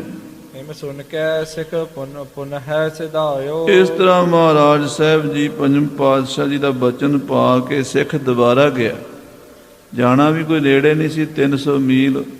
ਅੱਜ ਕੱਲ੍ਹ ਤਾਂ 300 ਮੀਲ ਚਲੋ ਕੋਈ ਨਹੀਂ, ਗੱਡੀ ਕਾਰ 'ਚ 2-4 ਘੰਟੇ 'ਚ ਪਹੁੰਚ ਜਾਈਦਾ। ਉਹਨਾਂ ਦਿਨਾਂ ਵਿੱਚ ਪੈਦਲ ਜਾਣਾ ਹੁੰਦਾ ਸੀ। ਤੇ ਸਿੱਖ ਦੁਬਾਰਾ ਸ੍ਰੀ ਅੰਮ੍ਰਿਤਸਰ ਸਾਹਿਬ ਤੋਂ ਫਫੜੇ ਭਾਈ ਕੇ ਪਿੰਡ ਵੱਲ ਤੁਰ ਪਿਆ। ਹਾਂਜੀ, ਸ੍ਰੀ ਗੁਰ ਕੋ ਫਰਮਾਨ ਬਤਾਇਓ। ਤੇ ਜੋ ਭਾਈ ਬਹਿਲੋ ਦੇ ਪਿੰਡ ਫਿਰ ਜਾ ਪਹੁੰਚਿਆ, ਫਫੜੇ ਮਾਨਸੇ ਦੇ ਕੋਲ ਪਿੰਡ ਹੈ। ਉੱਥੇ ਜਦੋਂ ਪਹੁੰਚਿਆ, ਉਧਰ ਆ ਕੇ ਸਤਿਗੁਰਾਂ ਦਾ ਸਿੱਖ ਮਿਲਿਆ। ਭਾਈ ਬਹਿਲੋ ਨੂੰ ਗੁਰੂ ਸਾਹਿਬ ਦਾ ਹੁਕਮ ਫਿਰ ਸੁਣਾਇਆ। ਹਾਂਜੀ, ਅਨੇਕ ਜਨਮ ਕੋ ਮੇਲੀ ਹੈ। ਭਾਈ ਬਹਿਲੋ ਜੀ, ਤੁਹਾਨੂੰ ਗੁਰੂ ਸਾਹਿਬ ਨੇ ਬੁਲਾਇਆ, ਮੈਂ ਦੁਬਾਰਾ ਤੁਹਾਡੇ ਕੋਲ ਆਇਆ। ਸਤਿਗੁਰੂ ਕਹਿੰਦੇ ਵੀ ਤੂੰ ਸਾਡਾ ਕਈ ਜਨਮਾਂ ਦਾ ਮੇਲੀ ਹੈ, ਇੱਕ ਜਨਮ ਦਾ ਨਹੀਂ। ਬੜੇ ਜਨਮਾਂ 'ਚ ਤੂੰ ਸਾਡੇ ਨਾਲ ਰਿਹਾ, ਤੂੰ ਹਰ ਯੁੱਗ ਵਿੱਚ ਸਾਡੇ ਨਾਲ ਰਿਹਾ। ਜਿੱਥੇ ਜਿੱਥੇ ਸਾਡਾ ਅਵਤਾਰ ਹੁੰਦਾ ਰਿਹਾ, ਤੂੰ ਸਾਡੀ ਸੇਵਾ ਕਰਦਾ ਰਿਹਾ। ਹਾਂਜੀ, ਮੁਕਤ ਹੋਣ ਕੋ ਜਾਚਤ ਰਹਿ। ਤੇ ਤੂੰ ਮੁਕਤੀ ਚਾਹੁੰਦਾ ਸੀ, ਉਦੋਂ ਵੀ ਮੰਗਦਾ ਸੀ ਵੀ ਮੁਕਤ ਹੋਵੇ, ਬ੍ਰਹਮ ਗਿਆਨ ਹੋਵੇ, ਪ੍ਰਮਾਤਮਾ ਵਿੱਚ ਮਿਲਾਂ। ਤੂੰ ਚਾਹੁੰਦਾ ਸੀ, ਹਰ ਜਨਮ ਵਿੱਚ ਮੁਕਤੀ ਦੀ ਇੱਛਾ ਰੱਖਦਾ ਸੀ ਤੂੰ। ਹਾਂਜੀ, ਸੋ ਅਬ ਸਮਾਂ ਪਹੁੰਚਿਓ ਆਏ। ਤੇ ਗੁਰੂ ਅਰਜਨ ਸਾਹਿਬ ਕਹਿੰਦੇ ਹੁਣ ਮੁਕਤੀ ਲੈਣ ਦਾ ਸਮਾਂ ਆ ਗਿਆ, ਹੁਣ ਤੂੰ ਆ ਜਾ, ਤੈਨੂੰ ਮੁਕਤੀ ਦਿਆਂਗੇ। ਹਾਂਜੀ, ਗੁਰ ਟਿਕ ਚਲੋ ਲੇਹੋ ਸੋ ਪਾਏ। ਤਾਂ ਗੁਰੂ ਸਾਹਿਬ ਕੋਲ ਚੱਲ ਭਾਈ, ਤੈਨੂੰ ਗੁਰੂ ਅਰਜਨ ਦੇਵ ਜੀ ਬੁਲਾ ਰਹੇ ਨੇ। ਉਹਨਾਂ ਦਾ ਹੁਕਮ ਦੁਬਾਰਾ ਆਇਆ। ਹਾਂਜੀ, ਸੁਣ ਬਹਿਲੋ ਚਕਰਿਤ ਹੋਏ ਰਹਿਓ। ਸੁਣ ਕੇ ਭਾਈ ਬਹਿਲੋ ਹੈਰਾਨ ਹੋ ਗਿਆ, ਬੜਾ ਹੈਰਾਨ ਹੋਇਆ, ਕਿਉਂਕਿ ਗੱਲ ਸਮਝ ਤੋਂ ਬਾਹਰ ਸੀ। ਮੈਂ ਤਾਂ ਗੁਰੂ ਅਰਜਨ ਦੇਵ ਜੀ ਦੇ ਨਾਮ ਦਾ ਕੋਈ ਸਾਧੂ ਸੁਣਿਆ ਹੀ ਨਹੀਂ। ਮੈਨੂੰ ਤਾਂ ਪਤਾ ਨਹੀਂ ਵੀ ਉਹ ਗੁਰੂ ਅਰਜਨ ਦੇਵ ਵੀ ਕੋ ਹਨ, ਜਾਂ ਉਹ ਕਿੱਥੇ ਰਹਿੰਦੇ ਹਨ, ਉਹ ਕੌਣ ਹਨ, ਉਹਨਾਂ ਦਾ ਕੀ ਧਰਮ ਹੈ। ਪਰ ਉਹ ਮੈਨੂੰ ਬਾਰ-ਬਾਰ ਕਿਉਂ ਬੁਲਾ ਰਹੇ ਨੇ? ਉਹ ਮੈਨੂੰ ਕਿਵੇਂ ਜਾਣਦੇ ਨੇ? ਉਹਨਾਂ ਨੂੰ ਕਹਿੰਦੇ ਦੱਸ ਦਿੱਤਾ ਮੇਰੇ ਬਾਰੇ। ਇਹਦਾ ਮਤਲਬ ਕੋਈ ਗੱਲ ਹੋਣੀ ਹੈ, ਕੋਈ ਅਸਚਰਜ ਗੱਲ ਹੈ। ਹੁਣ ਭਾਈ ਬਹਿਲੋ ਨੂੰ ਸਮਝ ਤਾਂ ਨਹੀਂ ਆ ਰਹੀ, ਪਰ ਜਿਹੜੀ ਉਹ ਪਿਛਲੀ ਖੇਡ ਹੈ, ਰੂਹ ਦਾ ਗੁਰੂ ਨਾਲ ਕੋਈ ਪਿਛਲਾ ਸੰਬੰਧ ਹੈ, ਉਹ ਅੰਦਰੋਂ ਟੁੰਬ ਵੀ ਰਿਹਾ ਵੀ ਚੱਲ ਦੇਖਣ 'ਚ ਕੀ ਹਰਜ ਹੈ, ਇੱਕ ਵਾਰੀ ਜਾ ਕੇ ਮਿਲ ਤਾਂ ਲੈਂਦੇ ਹਾਂ। ਹਾਂਜੀ, ਕਿਤੀ ਬਾਰ ਸੋਚਤ ਪੁਨ ਕਹਿਓ। ਕਿੰਨਾ ਚਿਰ ਹੀ ਸੋਚਦਾ ਰਿਹਾ, ਸੋਚ ਕੇ ਕਹਿਣ ਲੱਗਾ, ਮੈਂ ਗਿਆਨੀ ਜਾਣਤ ਨਾਹੀ। ਕਿ ਭਾਈ ਮੈਂ ਇੰਨੀ ਗੱਲ ਨਹੀਂ ਸਮਝਦਾ, ਮੈਨੂੰ ਨਹੀਂ ਪਤਾ ਕਿ ਉਹਨਾਂ ਨਾਲ ਮੇਰਾ ਕੀ ਸੰਬੰਧ ਹੈ। ਹਾਂਜੀ, ਤੋ ਜਨਮ ਕਿਤ ਜਾਚਤ ਆਹੀ। ਉਹ ਕਹਿੰਦੇ ਵੀ ਪਿਛਲੇ ਜਨਮਾਂ ਦਾ ਤੂੰ ਸਾਡਾ ਸਿੱਖ ਹੈ, ਪਰ ਮੈਨੂੰ ਪਿਛਲੇ ਜਨਮ ਦੀ ਸੋਝੀ ਨਹੀਂ। ਸਾਧ ਸੰਗਤ ਜੀ, ਜਨਮ ਤੇ ਸਾਡੇ ਸਾਰਿਆਂ ਦੇ ਪਿੱਛੇ ਹੋਏ ਨੇ, ਅੱਗੇ ਵੀ ਹੋਣੇ ਨੇ, ਪਰ ਸਾਨੂੰ ਯਾਦ ਨਹੀਂ ਰਹਿੰਦੇ। ਜੇ ਸਾਨੂੰ ਸਾਰਿਆਂ ਨੂੰ ਪਿਛਲੇ ਜਨਮ ਯਾਦ ਰਹਿਣ ਤੇ ਅਸੀਂ ਲੋਕਾਂ ਦੇ ਸਿਰ ਪਾੜੀ ਜਾਈਏ। ਕਿਉਂ? ਕਿਸੇ ਦਾ ਪਿਛਲੇ ਜਨਮ 'ਚ ਕੋਈ ਵਾਧਾ ਘਾਟਾ ਕੀਤਾ, ਉਹਦਾ ਹੁਣ ਉਹਨੇ ਸਾਨੂੰ ਮਾਰਿਆ ਸੀ, ਆਪਾਂ ਮਾਰ ਦਿੰਦੇ ਹਾਂ ਹੁਣੇ ਹੀ। ਕਈ ਤਰ੍ਹਾਂ ਦੀਆਂ ਟੈਨਸ਼ਨਾਂ, ਕਈ ਤਰ੍ਹਾਂ ਦੀਆਂ ਚਿੰਤਾਵਾਂ, ਫਿਰ ਪਾਗਲ ਹੋ ਜਾਵੇ ਦੁਨੀਆ। ਇਸ ਕਰਕੇ ਪਰਮਾਤਮਾ ਇਸ ਦੁਨੀਆ ਦਾ ਸਿਸਟਮ ਚਲਾਉਣ ਲਈ ਪਿਛਲੇ ਜਨਮਾਂ ਦੀ ਸਿਮਰਤੀ ਤੇ ਪਰਦਾ ਪਾ ਦਿੰਦਾ। ਜੇਕਰ ਪਿਛਲਾ ਜਨਮ ਆਪਾਂ ਸਾਰਿਆਂ ਨੂੰ ਯਾਦ ਹੋਵੇ ਨਾ, ਆਪਾਂ ਇੱਥੇ ਇਸ ਸਿਸਟਮ 'ਚ ਨਹੀਂ ਫਿਰ ਫਿੱਟ ਹੋ ਸਕਦੇ, ਫਿਰ ਕੰਮ ਨਹੀਂ ਆਪਾਂ ਕਰ ਸਕਦੇ, ਫਿਰ ਤੇ ਆਪਾਂ ਕਮਲੇ ਹੋਈ ਜਾਵਾਂਗੇ। ਤੋ ਇਸ ਕਰਕੇ ਹਰ ਬੰਦਾ ਜਿਹੜਾ ਉਹਨੂੰ ਵਾਹਿਗੁਰੂ ਨੇ ਟਿਕਾਣੇ ਸੇ ਰੱਖਿਆ ਹੁੰਦਾ। ਮਹਾਂਪੁਰਸ਼ਾਂ ਕੋਲ ਸਾਰੀ ਪਾਵਰ ਹੁੰਦੀ ਹੈ, ਉਹ ਸਮਝਦੇ ਉਸ ਖੇਡ ਨੂੰ ਤੇ ਉਹਨੂੰ ਕਵਰ ਵੀ ਕਰ ਸਕਦੇ ਨੇ। ਭਗਤੀ ਇੰਨੀ ਹੁੰਦੀ ਹੈ। ਗੁਰੂ ਅਰਜਨ ਸਾਹਿਬ ਸਭ ਦੇ ਜਨਮਾਂ ਦੀ ਜਾਣਦੇ ਹਨ, ਪਰ ਸਭ ਜਿਹੜੇ ਹਨ ਉਹ ਨਹੀਂ ਜਾਣਦੇ। ਸਤਿਗੁਰੂ ਕਹਿੰਦੇ ਹਨ ਕਿ ਅਸੀਂ ਤੇਰੇ ਭਾਈ ਪਿਛਲੇ ਜਨਮਾਂ ਨੂੰ ਜਾਣਦੇ ਹਾਂ, ਤੂੰ ਸਾਡੇ ਜਨਮਾਂ ਨੂੰ ਤੇ ਆਪਣੇ ਜਨਮਾਂ ਨੂੰ ਨਹੀਂ ਜਾਣਦਾ। ਇਸ ਕਰਕੇ ਆ ਜਾ ਸਾਡੇ ਕੋਲ। ਭਾਈ ਬਹਿਲੋ ਕਹਿੰਦਾ ਮੈਨੂੰ ਯਾਦ ਨਹੀਂ, ਮੈਨੂੰ ਕੋਈ ਪਤਾ ਨਹੀਂ। ਹਾਂਜੀ, ਸਤਿਗੁਰ ਪਤਾ ਕੋਈ ਦਿਖ ਰਾਵੈ। ਜੇ ਗੁਰੂ ਸਾਹਿਬ ਕੋਈ ਮੈਨੂੰ ਨਿਸ਼ਾਨੀ ਦੱਸ ਦੇਣ, ਕੋਈ ਗੱਲ ਮੈਨੂੰ ਪਤਾ, ਕੋਈ ਸਬੂਤ ਪੇਸ਼ ਕਰ ਦੇਣ, ਫਿਰ ਤਾਂ ਮੈਂ ਮੰਨਾਂ। ਜਿੰਨਾ ਚਿਰ ਕੋਈ ਚੀਜ਼ ਸਾਹਮਣੇ ਨਹੀਂ ਆਉਂਦੀ, ਕੋਈ ਗੱਲ ਯਾਦ ਨਹੀਂ ਆਉਂਦੀ, ਫਿਰ ਕਿਸ ਤਰ੍ਹਾਂ ਮੰਨੀ ਜਾ ਸਕਦੀ ਹੈ। ਹਾਂਜੀ, ਨਿਜ ਸ਼ਕਤੀ ਕਰ ਮੋਹੇ ਬੁਲਾਵੈ। ਜੋ ਮਹਾਂਪੁਰਸ਼ ਹਨ, ਕੋਈ ਉਹਨਾਂ ਕੋਲ ਗੈਬੀ ਸ਼ਕਤੀ ਹੈ, ਉਹ ਮੈਨੂੰ ਆਪਣੀ ਸ਼ਕਤੀ ਨਾਲ ਬੁਲਾ ਲੈਣ, ਫਿਰ ਮੈਂ ਮੰਨਾਂਗਾ। ਹਾਂਜੀ, ਹਿਮ ਕਹਿ ਸਿੱਖ ਕੀ ਸੇਵਾ ਠਾਨੀ। ਇਸ ਤਰ੍ਹਾਂ ਕਹਿ ਕੇ ਭਾਈ ਬਹਿਲੋ ਉਸ ਸਿੱਖ ਨੂੰ ਜਲ ਪਾਣੀ ਛਕਾਇਆ, ਸੇਵਾ ਕੀਤੀ। ਠੀਕ ਹੈ, ਮੇਰਾ ਸੰਬੰਧ ਤਾਂ ਨਹੀਂ ਗੁਰੂ ਨਾਲ, ਪਰ ਇਨਸਾਨੀਅਤ ਦੇ ਨਾਤੇ ਗੁਰੂ ਦਾ ਸਿੱਖ ਮੇਰੇ ਘਰ ਆ ਗਿਆ ਤੇ ਮੈਂ ਜਲ ਪਾਣੀ ਦਾ ਛਕਾਵਾਂ, ਭਾਈ ਬਹਿਲੋ ਨੇ ਗੁਰੂ ਕੇ ਸਿੱਖ ਨੂੰ ਪ੍ਰਸ਼ਾਦਾ ਪਾਣੀ ਛਕਾਇਆ। ਹਾਂਜੀ, ਨੇਮਿਓ ਗੁਰੂ ਦੇਸ਼ ਮਨ ਕਰਮ ਬਾਣੀ। ਪਰ ਅੰਦਰੋਂ ਅੰਦਰੀ ਨਾ ਥੋੜੇ ਸਮੇਂ ਵਿੱਚ ਮਨ ਬਦਲਣਾ ਸ਼ੁਰੂ ਹੋ ਗਿਆ। ਗੁਰੂ ਕੇ ਸਿੱਖ ਨੇ ਰਾਤ ਰਹਿ ਕੇ ਬਾਣੀ ਪੜ੍ਹੀ, ਸਿਮਰਨ ਕੀਤਾ, ਗੁਰਬਾਣੀ ਦੀ ਐਸੀ ਕਲਾ ਵਰਤੀ ਕਿ ਮਨ ਵਿੱਚ ਖਿੱਚ ਜੀ ਪੈਣੀ ਸ਼ੁਰੂ ਹੋ ਗਈ। ਉਹਦਾ ਪੂਰਬਲਾ ਕਰਮ ਸੀ ਜਾਗ ਪਿਆ। ਗੁਰਬਾਣੀ ਚਾਹੁੰਦਾ ਨਾ, ਪੂਰਬ ਕਰਮ ਅੰਕੁਰ ਜਾ ਪ੍ਰਗਟੇ, ਭੇਟਿਓ ਪੁਰਖ ਰਸਕ ਬੈਰਾਗੀ, ਮਿਟਿਓ ਅੰਧੇਰ ਮਿਲਤ ਹਰ ਨਾਨਕ, ਜਨਮ ਜਨਮ ਕੀ ਸੋਈ ਜਾਗੀ। ਉਹ ਸੁੱਤੀ ਕਲਾ ਜਿਹੜੀ ਸੀ ਉਹ ਜਾਗ ਪਈ ਹੈ ਅੰਦਰੋਂ, ਗੁਰੂ ਨਾਲ ਮਿਲਣ ਦੀ ਤਾਂਘ ਪ੍ਰਗਟ ਹੋਣੀ ਸ਼ੁਰੂ ਹੋ ਗਈ ਹੈ। ਹਾਂਜੀ, ਭੋਰ ਭਇਓ ਸਿੱਖ ਕਰਿਓ ਵਿਸਰਜਨ। ਸਵੇਰ ਹੋਈ ਤੇ ਸਿੱਖ ਨੂੰ ਵਿਦਾ ਕਰ ਦਿੱਤਾ, ਤੋਰ ਦਿੱਤਾ। ਹਾਂਜੀ, ਹਾਥ ਬੰਦ ਕੈ ਬਹੁ ਬਿਨਤੀ ਭੰਨ। ਹੱਥ ਜੋੜ ਕੇ ਬੜੀ ਨਿਮਰਤਾ ਨਾਲ ਬੇਨਤੀ ਕਰਕੇ ਤੋਰਿਆ। ਪਹਿਲਾਂ ਤਾਂ ਰੁੱਖਾ ਜਿਹਾ ਹੀ ਤੋਰਤਾ ਸੀ ਪਹਿਲੇ ਗੇੜੇ, ਐਤਕੀ ਥੋੜਾ ਜਿਹਾ ਇੱਜ਼ਤ ਨਾਲ ਤੋਰਿਆ ਸਿੱਖ ਨੂੰ। ਹਾਂਜੀ, ਸਤਿਗੁਰ ਪਤਾ ਦੇਹਿ ਜਬ ਮੋਹੀ। ਕਹਿਣ ਲੱਗਾ, ਜੇ ਤੁਹਾਡੇ ਗੁਰੂ ਜੀ ਗੁਰੂ ਅਰਜਨ ਦੇਵ ਜੀ ਮੈਨੂੰ ਕੋਈ ਪਿਛਲੀ ਗੱਲ ਚੇਤੇ ਕਰਾ ਦੇਣ, ਮੈਨੂੰ ਕੋਈ ਮੇਰੇ ਪਿਛਲੇ ਜਨਮ ਦਾ ਕੋਈ ਬਚਨ ਚੇਤੇ ਕਰਾ ਦੇਣ, ਮੈਨੂੰ ਯਾਦ ਨਹੀਂ। ਉਹ ਕਹਿੰਦੇ ਪਿਛਲੇ ਜਨਮਾਂ ਦਾ ਸਾਡਾ ਸਿੱਖ ਹੈ, ਮੈਨੂੰ ਤਾਂ ਕੋਈ ਪਤਾ ਨਹੀਂ ਮੈਂ ਪਿਛਲੇ ਜਨਮਾਂ 'ਚ ਕਿੱਥੇ ਸੀ, ਕੌਣ ਸੀ, ਹੈ ਸੀ ਕਿ ਨਹੀਂ ਸੀ। ਹਾਂਜੀ, ਉਹ ਕੁਛ ਸਿਮਰਤੀ ਮੇਰੀ ਵਿੱਚ ਗੱਲ ਲਿਆ ਦੇਣ ਤਾਂ ਫਿਰ ਮੈਂ ਜ਼ਰੂਰ ਉਹਨਾਂ ਕੋਲ ਜਾਵਾਂਗਾ। ਹਾਂਜੀ, ਤਬ ਆਵਨ ਨਿਸ਼ਚੈ ਤਿਤ ਹੋਹੀ। ਤਾਂ ਮੈਂ ਆਵਾਂਗਾ, ਪੱਕਾ ਵਾਅਦਾ ਕਰਦਾ, ਫਿਰ ਆਵਾਂਗਾ, ਪਰ ਪਹਿਲਾਂ ਮੈਨੂੰ ਇਸ ਗੱਲ ਦਾ ਅਨੁਭਵ ਹੋਵੇ ਕਿ ਕੀ ਉਹਨਾਂ ਦਾ ਮੇਰਾ ਕੋਈ ਵਾਕਿਆ ਹੀ ਸੱਚਾ ਕੋਈ ਸੰਬੰਧ ਹੈ, ਕੋਈ ਰੂਹ ਦਾ। ਹਾਂਜੀ, ਯੋ ਸੁਣ ਗਇਓ ਸਿੱਖ ਗੁਰ ਪਾਸ। ਇਸ ਤਰ੍ਹਾਂ ਮਹਾਰਾਜ ਸਾਹਿਬ ਦਾ ਸਿੱਖ ਜਵਾਬ ਲੈ ਕੇ ਭਾਈ ਬਹਿਲੋ ਕੋਲੋਂ ਫਫੜੇ ਭਾਈ ਤੋਂ ਚੱਲ ਪਿਆ, ਵਾਪਸ ਸ੍ਰੀ ਅੰਮ੍ਰਿਤਸਰ ਸਾਹਿਬ ਪਹੁੰਚ ਗਿਆ। ਹਾਂਜੀ, ਸਰਬ ਭਾਂਤ ਕੀਨਸ ਅਰਦਾਸ। ਜਾ ਕੇ ਸਤਿਗੁਰੂ ਪੰਚਮ ਪਾਤਸ਼ਾਹ ਜੀ ਮਹਾਰਾਜ ਦੇ ਚਰਨਾਂ 'ਚ ਨਮਸਕਾਰ ਕੀਤੀ, ਮੱਥਾ ਟੇਕਿਆ, ਬੇਨਤੀ ਕੀਤੀ। ਹਾਂਜੀ, ਪਤਾ ਚਾਹਤ ਕਹਿ ਮੈਂ ਅਗਿਆਨੀ। ਸੱਚੇ ਪਾਤਸ਼ਾਹ ਜੀ, ਭਾਈ ਬਹਿਲੋ ਨੂੰ ਮੈਂ ਤੁਹਾਡਾ ਹੁਕਮਨਾਮਾ ਦਿੱਤਾ ਹੈ, ਸਾਰਾ ਬਚਨ ਆਪ ਜੀ ਦਾ ਸੁਣਾਇਆ ਹੈ। ਉਹ ਸੁਣ ਕੇ ਕਹਿੰਦਾ ਵੀ ਮੈਂ ਅਗਿਆਨੀ ਹਾਂ, ਮੈਨੂੰ ਪਤਾ ਨਹੀਂ, ਮੈਨੂੰ ਸਮਝ ਨਹੀਂ। ਜਿਹੜੀ ਗੱਲ ਗੁਰੂ ਜੀ ਕਹਿੰਦੇ ਨੇ ਉਹ ਗੱਲ ਕਿੰਨੀ ਕਿ ਸੱਚੀ ਹੈ ਮੈਂ ਤਾਂ ਮੰਨਾਂਗਾ। ਜੇ ਗੁਰੂ ਜੀ ਆਪਣੀ ਕੋਈ ਸ਼ਕਤੀ ਵਰਤਾ ਕੇ, ਆਪਣੀ ਕੋਈ ਰੂਹਾਨੀ ਖੇਡ ਵਰਤਾ ਕੇ ਮੈਨੂੰ ਉਹ ਪਿਛਲੇ ਜਨਮ ਦੀ ਸੋਝੀ ਕਰਾ ਦੇਣ, ਫਿਰ ਮੈਂ ਗੁਰੂ ਸਾਹਿਬ ਦੇ ਕੋਲ ਆਵਾਂਗਾ, ਵਰਨਾ ਮੈਨੂੰ ਕੋਈ ਲੋੜ ਨਹੀਂ ਹੈ। ਹਾਂਜੀ, ਭਾ ਅਧੀਨ ਕਹਿ ਬਿਨਤੀ ਬਾਣੀ। ਪਰ ਹੁਣ ਮਹਾਰਾਜ ਭਾਈ ਬਹਿਲੋ ਅੱਗੇ ਨਾਲੋਂ ਕੁਝ ਨਰਮ ਹੋਇਆ। ਪਹਿਲੀ ਵਾਰ ਜਦੋਂ ਮੈਂ ਗਿਆ ਸੀ ਤੇ ਉਹ ਮੈਨੂੰ ਬੜਾ ਰੁੱਖਾ ਜਿਹਾ ਜਵਾਬ ਦਿੰਦਾ ਸੀ। ਐਤਕੀ ਉਹਨੇ ਤੁਹਾਡੀ ਗੱਲ ਸੁਣੀ ਹੈ, ਮੇਰੀ ਗੱਲ ਸੁਣੀ ਹੈ, ਪਰ ਗੁਰੂ ਸਾਹਿਬ ਉਹਨੇ ਸ਼ਰਤ ਲਾ ਦਿੱਤੀ ਹੈ ਵੀ ਜੇ ਕੋਈ ਗੁਰੂ ਸਾਹਿਬ ਮੈਨੂੰ ਆਪਣੀ ਸ਼ਕਤੀ ਨਾਲ ਹੀ ਪ੍ਰਭਾਵਿਤ ਕਰ ਲੈਣ, ਫਿਰ ਮੈਂ ਉਹਨਾਂ ਦਾ ਸਿੱਖ ਬਣਾ ਜਾਂ ਉਹਨਾਂ ਕੋਲ ਆਵਾਂ ਜਾਂ ਉਹਨਾਂ ਨੂੰ ਮਿਲਾਂ, ਉਹ ਫਿਰ ਬਾਅਦ ਦੀਆਂ ਗੱਲਾਂ ਹਨ। ਹਾਂਜੀ, ਹੋਹਰਾ ਤਿਸਕੇ ਪੂਰਬ ਜਨਮ ਕੋ। ਇਹ ਮਹਾਰਾਜ ਜੀ, ਉਹਦੇ ਪਿਛਲੇ ਜਨਮ ਦਾ ਜੇ ਕੋਈ ਆਪ ਜੀ ਨੂੰ ਪਤਾ ਹੈ ਉਹਨੂੰ ਦੱਸ ਦਿਓ ਤੇ ਉਹ ਆ ਜਾਏਗਾ। ਹਾਂਜੀ, ਪਤਾ ਲਿਖਿਓ ਗੁਰ ਰਾਏ। ਮਹਾਰਾਜ ਸਾਹਿਬ ਜੀ ਨੇ ਉਸੇ ਵੇਲੇ ਆਪਣੇ ਹੱਥ ਨਾਲ ਚਿੱਠੀ ਹੁਕਮਨਾਮਾ ਲਿਖਿਆ ਤੇ ਐਸਾ ਕੋਈ ਬਚਨ ਸੀ ਜਿਹੜਾ ਉਹਦਾ ਗੁਰੂ ਸਾਹਿਬ ਨਾਲ ਪਿਛਲੇ ਜਨਮ ਦਾ ਹੋਇਆ ਪਿਆ ਸੀ, ਉਹਨੂੰ ਉਹ ਯਾਦ ਕਰਾਉਣਾ ਸੀ, ਅੰਦਰ ਜਗਾਉਣਾ ਸੀ।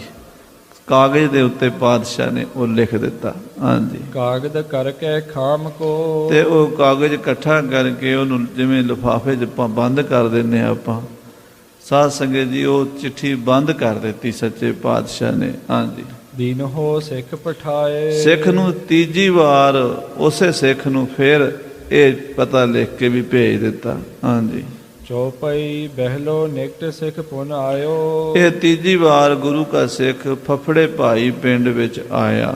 ਹਾਂਜੀ, ਗੁਰੂ ਹੁਕਮਨਾਮੋ ਦਿਖਰਾਇਓ। ਮਹਾਰਾਜ ਦਾ ਹੁਕਮਨਾਮਾ ਦਿੱਤਾ ਲਿਆ ਕੇ।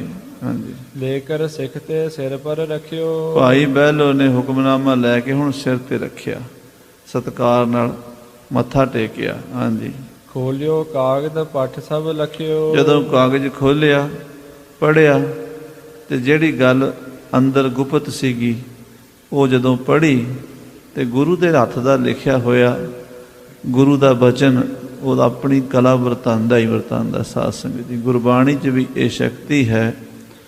ਜੇ ਅਸੀਂ ਭਾਵਨਾ ਨਾਲ, ਸ਼ਰਧਾ ਨਾਲ ਗੁਰਬਾਣੀ ਦੀ ਪਾਰਸ ਕਲਾ ਜਦੋਂ ਵਰਤੇਗੀ, ਅਜੇ ਤਾਂ ਅਸੀਂ ਮੱਥਾ ਵੀ ਨਹੀਂ ਟੇਕਦੇ ਪੂਰੀ ਤਰ੍ਹਾਂ ਗੁਰੂ ਸਾਹਿਬ ਨੂੰ, ਉਹ ਤਾਂ ਬੜੀ ਦੂਰ ਦੀਆਂ ਗੱਲਾਂ ਨੇ ਕਿ ਗੁਰਬਾਣੀ ਦਾ ਰੂਪ ਹੋ ਜਾਵੇ ਬੰਦਾ, ਗੁਰਬਾਣੀ ਵਿੱਚ ਪੂਰੀ ਤਰ੍ਹਾਂ ਸੁਰਤ ਇਕਾਗਰ ਹੋ ਜਾਵੇ, ਬਾਹਰ ਦਾ ਸੰਸਾਰ ਭੁੱਲ ਜਾਵੇ, ਤੇ ਤਾਂ ਹੀ ਗੁਰਬਾਣੀ ਦਾ ਸਾਧ ਸੰਗਤ ਦੀ ਪਤਾ ਲੱਗਦਾ ਹੈ।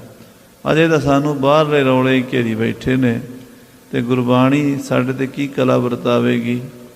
ਸੋ ਗੁਰੂ ਕਾ ਉਹ ਸਿੱਖ ਜਿਹਦੇ 'ਤੇ ਗੁਰੂ ਟੁੱਟ ਜਾਂਦਾ ਹੈ, ਗੁਰੂ ਕਿਰਪਾ ਕਰ ਦਿੰਦਾ ਹੈ, ਉਹ ਫਿਰ ਨਿਹਾਲ ਹੋ ਜਾਂਦਾ।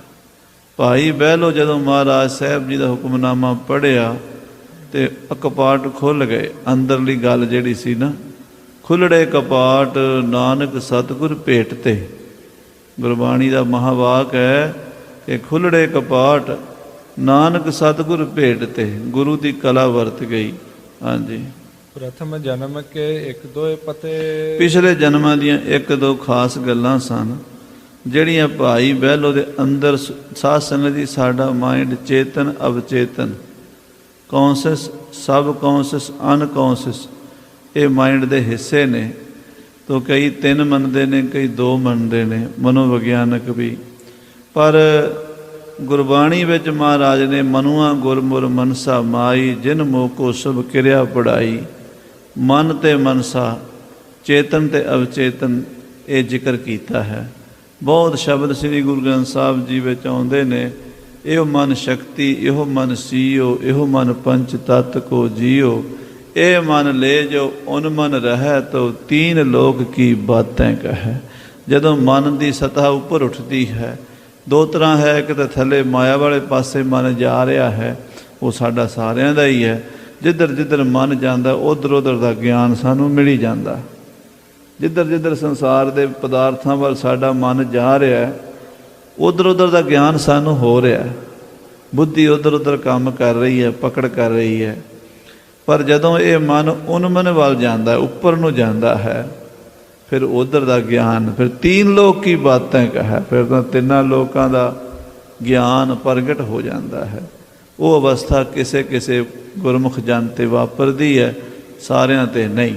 ਸੋ ਸਾਧ ਸੰਗਤ ਜੀ, ਭਾਈ ਬਹਿਲੋ ਸਾਹਿਬ ਜੀ ਗੁਰੂ ਸਾਹਿਬ ਦਾ ਹੁਕਮਨਾਮਾ ਪੜ੍ਹਦੇ ਹੀ ਨਿਹਾਲ ਹੋ ਗਏ ਨੇ।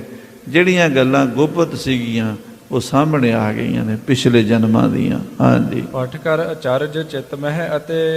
ਅਸਚਰਜ ਹੀ ਹੋ ਗਿਆ, ਬਿਸਮਾਦ ਜਿਹਾ ਹੋ ਗਿਆ ਕਿ ਗੁਰੂ ਸਾਹਿਬ ਜੀ ਦੇ ਨਾਲ ਵੀ ਮੈਂ ਰਿਹਾ ਹਾਂ ਪਿਛਲੇ ਜਨਮਾਂ ਵਿੱਚ। ਹਾਂਜੀ, ਕਰ ਵਿਚਾਰ ਔਰ ਇਮ ਠਹਿਰਾਈ। ਇਸ ਤਰ੍ਹਾਂ ਵਿਚਾਰ ਕਰਕੇ, ਇਸ ਤਰ੍ਹਾਂ ਮਨ ਵਿੱਚ ਨਿਰਣਾ ਕੀਤਾ ਹੈ। ਜਾਨੋ ਬਨਹਿ ਗੁਰੂ ਸ਼ਰਣਾਈ। ਕਹਿੰਦੇ ਜਾਣਾ ਬਣਦਾ ਹੈ। ਆਖੋ ਸ੍ਰੀ ਵਾਹਿਗੁਰੂ। ਜਿਹੜਾ ਕਹਿੰਦਾ ਸੀ ਨਾ ਵੀ ਮੇਰਾ ਗੁਰੂ ਨਾਲ ਕੀ ਸੰਬੰਧ ਹੈ, ਮੈਂ ਗੁਰੂ ਕੋਲ ਕਿਉਂ ਜਾਵਾਂ, ਮੈਂ ਤਾਂ ਗੁਰੂ ਨੂੰ ਜਾਣਦਾ ਨਹੀਂ, ਮੈਂ ਤਾਂ ਲਾਲਾਂ ਵਾਲੇ ਦਾ ਮੁਰੀਦ ਹਾਂ, ਮੈਂ ਤਾਂ ਆਪਣੇ ਪੀਰ ਨੂੰ ਛੱਡ ਕੇ ਕਿਸੇ ਦੂਜੇ ਕੋਲ ਜਾਣਾ ਨਹੀਂ। ਉਹੀ ਭਾਈ ਬਹਿਲੋ ਬੋਲਿਆ ਕਿ ਜਾਣਾ ਬਣਦਾ ਹੈ ਮੇਰਾ, ਅੰਮ੍ਰਿਤਸਰ ਮੈਂ ਜਾਵਾਂਗਾ। ਹਾਂਜੀ, ਜੋ ਜੇ ਅਬ ਭਾਗ ਜੋ ਕੁਛ ਮੇਰੋ ਮੋਰੇ। ਜੇ ਅਬ ਭਾਗ ਜਗੋ ਕੁਛ ਮੋਰੇ। ਜੇ ਮੇਰੇ ਕੁਝ ਭਾਗ ਜਾਗੇ ਹਨ, ਮੇਰੇ ਕੋਈ ਕਰਮ ਜਾਗੇ ਹਨ, ਤਾਂ ਹੀ ਮਹਾਰਾਜ ਨੇ ਮੈਨੂੰ ਯਾਦ ਕੀਤਾ ਹੈ। ਹਾਂਜੀ, ਮਿਟ ਹੈ ਜਗਤ ਬੰਧਨ ਦੁੱਖ ਘੋਰੇ। ਮੇਰੇ ਜਨਮ ਮਰਨ ਦੇ ਬੰਧਨ ਕੱਟੇ ਜਾਣਗੇ, ਮੇਰਾ ਸੰਸਾਰ 'ਚ ਆਉਣਾ ਜਾਣਾ ਮੁੱਕ ਜਾਏਗਾ। ਇਸ ਤੋਂ ਵੱਡੀ ਕਿਹੜੀ ਗੱਲ ਹੈ। ਸਾਧ ਸੰਗਤ ਜੀ, ਇਸ ਸੰਸਾਰ 'ਚ ਆਇਆਂ ਦੀ ਇੱਕੋ ਹੀ ਵੱਡੀ ਪ੍ਰਾਪਤੀ ਹੈ। ਹੋਰ ਤਾਂ ਜਿੰਨੀਆਂ ਮਰਜ਼ੀ ਕੋਈ ਪ੍ਰਾਪਤੀਆਂ ਦੇ ਦਾਅਵੇ ਕਰੀ ਜਾਵੇ, ਸਭ ਬੇਕਾਰ ਹਨ। ਅਸਲੀ ਪ੍ਰਾਪਤੀ ਹੈ ਕਿ ਇੱਕ ਵਾਰੀ ਆਏ ਆ ਤੇ ਦੁਬਾਰਾ ਆਉਣਾ ਨਾ ਪਵੇ। ਹੁਣ ਆਏ ਆ, ਫਿਰ ਆਉਣਾ ਨਾ ਪਵੇ, ਸਮਝੋ ਪ੍ਰਾਪਤੀ ਹੈ, ਮਨੁੱਖਾ ਜਨਮ ਦੀ ਸਫਲਤਾ ਹੈ। ਤੇ ਜੇ ਫਿਰ ਆਉਣਾ, ਖੋਤੇ ਘੋੜੇ ਗਧੇ ਬਿੱਲੇ ਕਾਂ ਕੁੱਤੇ ਬਣਨਾ, ਫਿਰ ਸਾਡਾ ਇਹ ਜਨਮ ਕਿਸੇ ਕੰਮ ਦਾ ਨਹੀਂ, ਫਿਰ ਕੋਈ ਫਾਇਦਾ ਨਹੀਂ ਇਹਦਾ, ਫਿਰ ਤਾਂ ਇਹ ਐਵੇਂ ਹੀ ਹੈ। ਹਾਂਜੀ, ਜਿਸ ਹਿਤ ਮਨ ਜਨ ਕਰਹਿ ਉਪਾਏ। ਭਾਈ ਬਹਿਲੋ ਸੋਚਦਾ ਹੈ, ਜਿਸ ਪਦਵੀ ਨੂੰ ਪ੍ਰਾਪਤ ਕਰਨ ਲਈ ਬੜੇ ਬੜੇ ਸਾਧੂ ਸੰਤ ਰਿਸ਼ੀ ਮੁਨੀ ਸਾਧਨਾ ਕਰਦੇ, ਹਜ਼ਾਰਾਂ ਸਾਲ ਤਪ ਕਰਦੇ, ਪੁੱਠੇ ਲਟਕਦੇ, ਜਪ ਤਪ ਕਰਦੇ, ਸਾਧਨਾ ਕਰਦੇ ਵੀ ਮੁਕਤ ਹੋ ਜਾਈਏ। ਜੇ ਉਹ ਮੁਕਤੀ ਮਿਲਣ ਲੱਗੀ ਹੈ ਤਾਂ ਹੁਣ ਅਸੀਂ ਕਿਉਂ ਪਿੱਛੇ ਹਟੀਏ? ਚੱਲੀਏ ਪੂਰੇ ਸਤਿਗੁਰਾਂ ਦੀ ਸ਼ਰਨ ਵਿੱਚ, ਉਹ ਵਾਕਈ ਪੂਰੇ ਹਨ। ਹਾਂਜੀ। ਰਾਜ ਵਿਭੂਤ ਤਜਹਿ ਸਮੁਦਾਏ। ਆਪਣੀ ਰਾਜ ਸੰਪਦਾ ਵਿਭੂਤੀ ਛੱਡ ਕੇ ਰਾਜੇ ਜੋਗੀ ਬਣ ਗਏ, ਗੋਪੀ ਚੰਦ ਭਰਥਰੀ ਵਰਗੇ, ਮੁਕਤੀ ਵਾਸਤੇ। ਐਡੇ ਐਡੇ ਰਾਜੇ ਚੱਕਰਵਰਤੀ ਸਮਰਾਟ ਸਨ, ਪਰ ਕੰਨਾਂ 'ਚ ਮੁੰਦਰਾ ਪਾ ਕੇ ਪਿੰਡਾਂ 'ਤੇ ਸੁਆਹ ਮਲ ਕੇ ਜੰਗਲਾਂ ਪਹਾੜਾਂ ਨੂੰ ਚਲੇ ਗਏ। ਮੁਕਤੀ ਮਿਲ ਜਾਵੇ ਤੇ ਜੇ ਮੈਨੂੰ ਮਿਲਦੀ ਹੈ ਸੌਖਿਆਂ ਜਿਹਾ ਤੇ ਫਿਰ ਮੈਂ ਕਿਉਂ ਛੱਡਾਂ? ਹਾਂਜੀ। ਅਨੇਕ ਭਾਂਤ ਕੇ ਤਪ ਕਹੋ ਤਾਪਤ। ਅਨੇਕਾਂ ਤਰ੍ਹਾਂ ਦੇ ਤਪ ਕਰਦੇ ਰਹੇ, ਸਾਧਨਾ ਕਰਦੇ ਰਹੇ। ਹਾਂਜੀ। ਕਰਹਿ ਜੋਗ ਜਿਸ ਹਿਤ ਦੋਹ ਪ੍ਰਾਪਤ। ਜਿਸ ਪਦਵੀ ਨੂੰ ਪ੍ਰਾਣ ਲਈ ਯੋਗ ਸਾਧਨਾ ਕਰਦੇ ਪਰ ਉਹ ਮਿਲਦੀ ਨਹੀਂ ਹੈ। ਸੁਤ ਬਨਿਤਾ ਕੋ ਤਿਆਗ ਹੈ ਮੋਹ। ਆਪਣੇ ਪਰਿਵਾਰ ਦਾ ਮੋਹ ਛੱਡ ਕੇ ਤੁਰ ਪੈਂਦੇ, ਘਰ-ਬਾਰ ਛੱਡ ਦਿੰਦੇ ਸੀ। ਹਾਂਜੀ। ਵਿਚ ਰਹਿ ਸਦਾ ਇਕਾਕੀ ਹੋਏ। ਇਕੱਲੇ ਜੰਗਲਾਂ 'ਚ ਫਿਰਦੇ ਸੀ। ਨਿਤਾਪ੍ਰਤ ਮੈਂ ਪੂਜਕ ਸਰਵਰ। ਤੇ ਮੈਂ ਰੋਜ਼ ਲਾਲਾਂ ਵਾਲੇ ਨੂੰ ਪੂਜੀ ਜਾਣਾ, ਉੱਥੇ ਤੇ ਕਦੀ ਮੁਕਤੀ ਦੀ ਗੱਲ ਹੀ ਨਹੀਂ ਹੋਈ। ਉੱਥੇ ਦਾ ਭੁਗਤੀ ਹੈ, ਧੀਆਂ ਪੁੱਤਰ ਮੰਗ ਲਓ, ਦੁਨਿਆਵੀ ਚੀਜ਼ਾਂ ਮੰਗ ਲਓ, ਬਸ ਉਹਦਾ ਰੋਟ ਖਾ ਲਓ ਤੇ ਇੰਨਾ ਕੁਝ ਹੀ ਹੈ। ਕਦੀ ਸੋਚਿਆ ਹੀ ਨਹੀਂ ਵੀ ਇਸ ਸੰਸਾਰ ਤੋਂ ਪਾਰ ਵੀ ਲੰਘਣਾ, ਜਨਮ ਮਰਨ ਤੋਂ ਵੀ ਛੁਟਕਾਰਾ ਪਾਉਣਾ। ਉੱਥੇ ਗੱਲ ਹੀ ਨਹੀਂ ਹੁੰਦੀ। ਉਹ ਤਾਂ ਗੁਰੂ ਘਰ 'ਚ ਹੀ ਹੈ ਸਾਧ ਸੰਗਤ ਜੀ। ਪਰ ਆਪਾਂ ਵੀ ਹੁਣ ਗੁਰੂ ਗ੍ਰੰਥ ਸਾਹਿਬ ਮਹਾਰਾਜ ਦੀ ਬਾਣੀ ਦੀ ਵਿਚਾਰ ਨਹੀਂ ਕਰਦੇ ਤੇ ਫੋਕਟ ਜਿਹੜੀਆਂ ਗੱਲਾਂ ਨੇ ਉਹ ਸਾਡੀਆਂ ਸਟੇਜਾਂ 'ਤੇ ਹੁੰਦੀਆਂ ਨੇ, ਜਿਨ੍ਹਾਂ ਦਾ ਗੁਰਮਤ ਨਾਲ ਕੋਈ ਸੰਬੰਧ ਨਹੀਂ।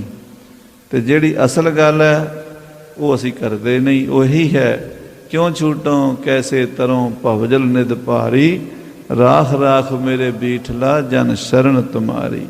ਕਿਸ ਤਰ੍ਹਾਂ ਇਸ ਸੰਸਾਰ ਤੋਂ ਛੁੱਟਣਾ, ਕਿਵੇਂ ਮੁਕਤੀ ਪ੍ਰਾਪਤ ਕਰਨੀ ਹੈ, ਇਸ ਰੂਹ ਦਾ, ਇਸ ਆਤਮਾ ਦਾ ਕਲਿਆਣ ਕਿਵੇਂ ਹੋਣਾ, ਮਸਲਾ ਕੀ ਹੈ ਤੇ ਮਸਲੇ ਦਾ ਹੱਲ ਕੀ ਹੈ, ਉਹ ਗੁਰਬਾਣੀ ਤੋਂ ਪਤਾ ਲੱਗਦਾ। ਸੋ ਗੁਰੂ ਘਰ ਵਿੱਚ ਇਹ ਖੇਡ ਹੈ, ਬਾਹਰ ਕਿਤੇ ਕੋਈ ਹੈ ਨਹੀਂ। ਇਸੇ ਕਰਕੇ ਗੁਰੂ ਨਾਨਕ ਸਾਹਿਬ ਦਾ ਘਰ ਉੱਚਾ ਹੈ। ਇਹ ਰੂਹ ਦੀ ਖੁਰਾਕ ਦਿੰਦਾ ਹੈ, ਰੂਹ ਦੀ ਕਲਿਆਣ ਦਿੰਦਾ ਹੈ। ਭਾਈ ਬਹਿਲੋ ਸਾਹਿਬ ਜੀ ਫਫੜੇ ਭਾਈ ਗੇ ਤੋਂ ਤੁਰ ਪਏ। ਅੰਮ੍ਰਿਤਸਰ ਸਾਹਿਬ ਰਸਤੇ ਵਿੱਚ ਕੀ ਕੁਝ ਵਾਪਰਿਆ, ਖੇਡ ਵਰਤਦੀ ਗਈ, ਵਰਤਦੀ ਗਈ, ਵਰਤਦੀ ਗਈ। ਗੁਰੂ ਸਾਹਿਬ ਕੋਲ ਕਿਵੇਂ ਪਹੁੰਚੇ, ਸਤਿਗੁਰਾਂ ਦੇ ਕੋਲ ਜਾ ਕੇ ਕੀ ਕਲਾ ਵਰਤੀ ਕਿ ਗੁਰੂ ਸਾਹਿਬ ਜੀ ਨੂੰ ਇੱਥੋਂ ਤੱਕ ਬਖਸ਼ਿਸ਼ ਕਰਨੀ ਪਈ ਵੀ ਭਾਈ ਬਹਿਲੋ ਸਭ ਤੋਂ ਪਹਿਲੋਂ ਇਹ ਮਹਾਰਾਜ ਨੇ ਬਖਸ਼ਿਸ਼ ਕੀਤੀ ਸੀ। ਸੋ ਭਾਈ ਬਹਿਲੋ ਸਾਹਿਬ ਜੀ ਜਿਹੜੇ ਕਿਤੇ ਲਾਲਾਂ ਵਾਲੇ ਦੇ ਹਜ਼ਾਰਾਂ ਸਰਵਰੀਆਂ ਦੇ ਮੁਖੀ ਸੀਗੇ, ਉਹ ਗੁਰੂ ਘਰ ਦੇ ਮੁਖੀ ਸਿੱਖ ਬਣ ਗਏ ਤੇ ਹਜ਼ਾਰਾਂ ਲੋਕਾਂ ਨੂੰ ਗੁਰੂ ਕੀ ਸ਼ਰਨ ਵਿੱਚ ਲੈ ਕੇ ਆਏ। ਉਹਨਾਂ ਦੇ ਪਿੱਛੇ ਹਜ਼ਾਰਾਂ ਹੀ ਸਰਵਰੀਆਂ ਨੇ ਗੁਰਸਿੱਖੀ ਧਾਰਨ ਕੀਤੀ ਸੀ। ਉਹ ਕਥਾ ਆਪਾਂ ਅਗਲੇ ਪ੍ਰਕਰਣਾਂ ਵਿੱਚ ਸਰਵਣ ਕਰਾਂਗੇ। ਸਮੇਂ ਦੇ ਲਿਹਾਜ਼ ਨਾਲ ਸਮਾਪਤੀ ਹੈ। ਹੇ ਗੋਬਿੰਦ, ਹੇ ਗੋਪਾਲ, ਹੇ ਦਿਆਲ ਪ੍ਰਾਣਨਾਥ, ਅਨਾਥ ਸਖੇ, ਦੀਨ ਦਰਦ ਨਿਵਾਰ, ਹੇ ਸਮਰੱਥ ਅਗੰਮ ਪੂਰਨ, ਮੋਹਿ ਮਾਇਆ ਤਾਰ, ਅੰਧਕੂਪ ਮਹਾ ਭਿਆਨ, ਨਾਨਕ ਪਾਰ ਉਤਾਰ। ਆਏ ਪ੍ਰਭ ਸਰਣਾਗਤੀ, ਕਿਰਪਾ ਨਿਧ ਦਇਆਲ, ਏਕ ਅੱਖਰ ਹਰ ਮਨ ਬਸਤ, ਨਾਨਕ ਹੋਤ ਨਿਹਾਲ।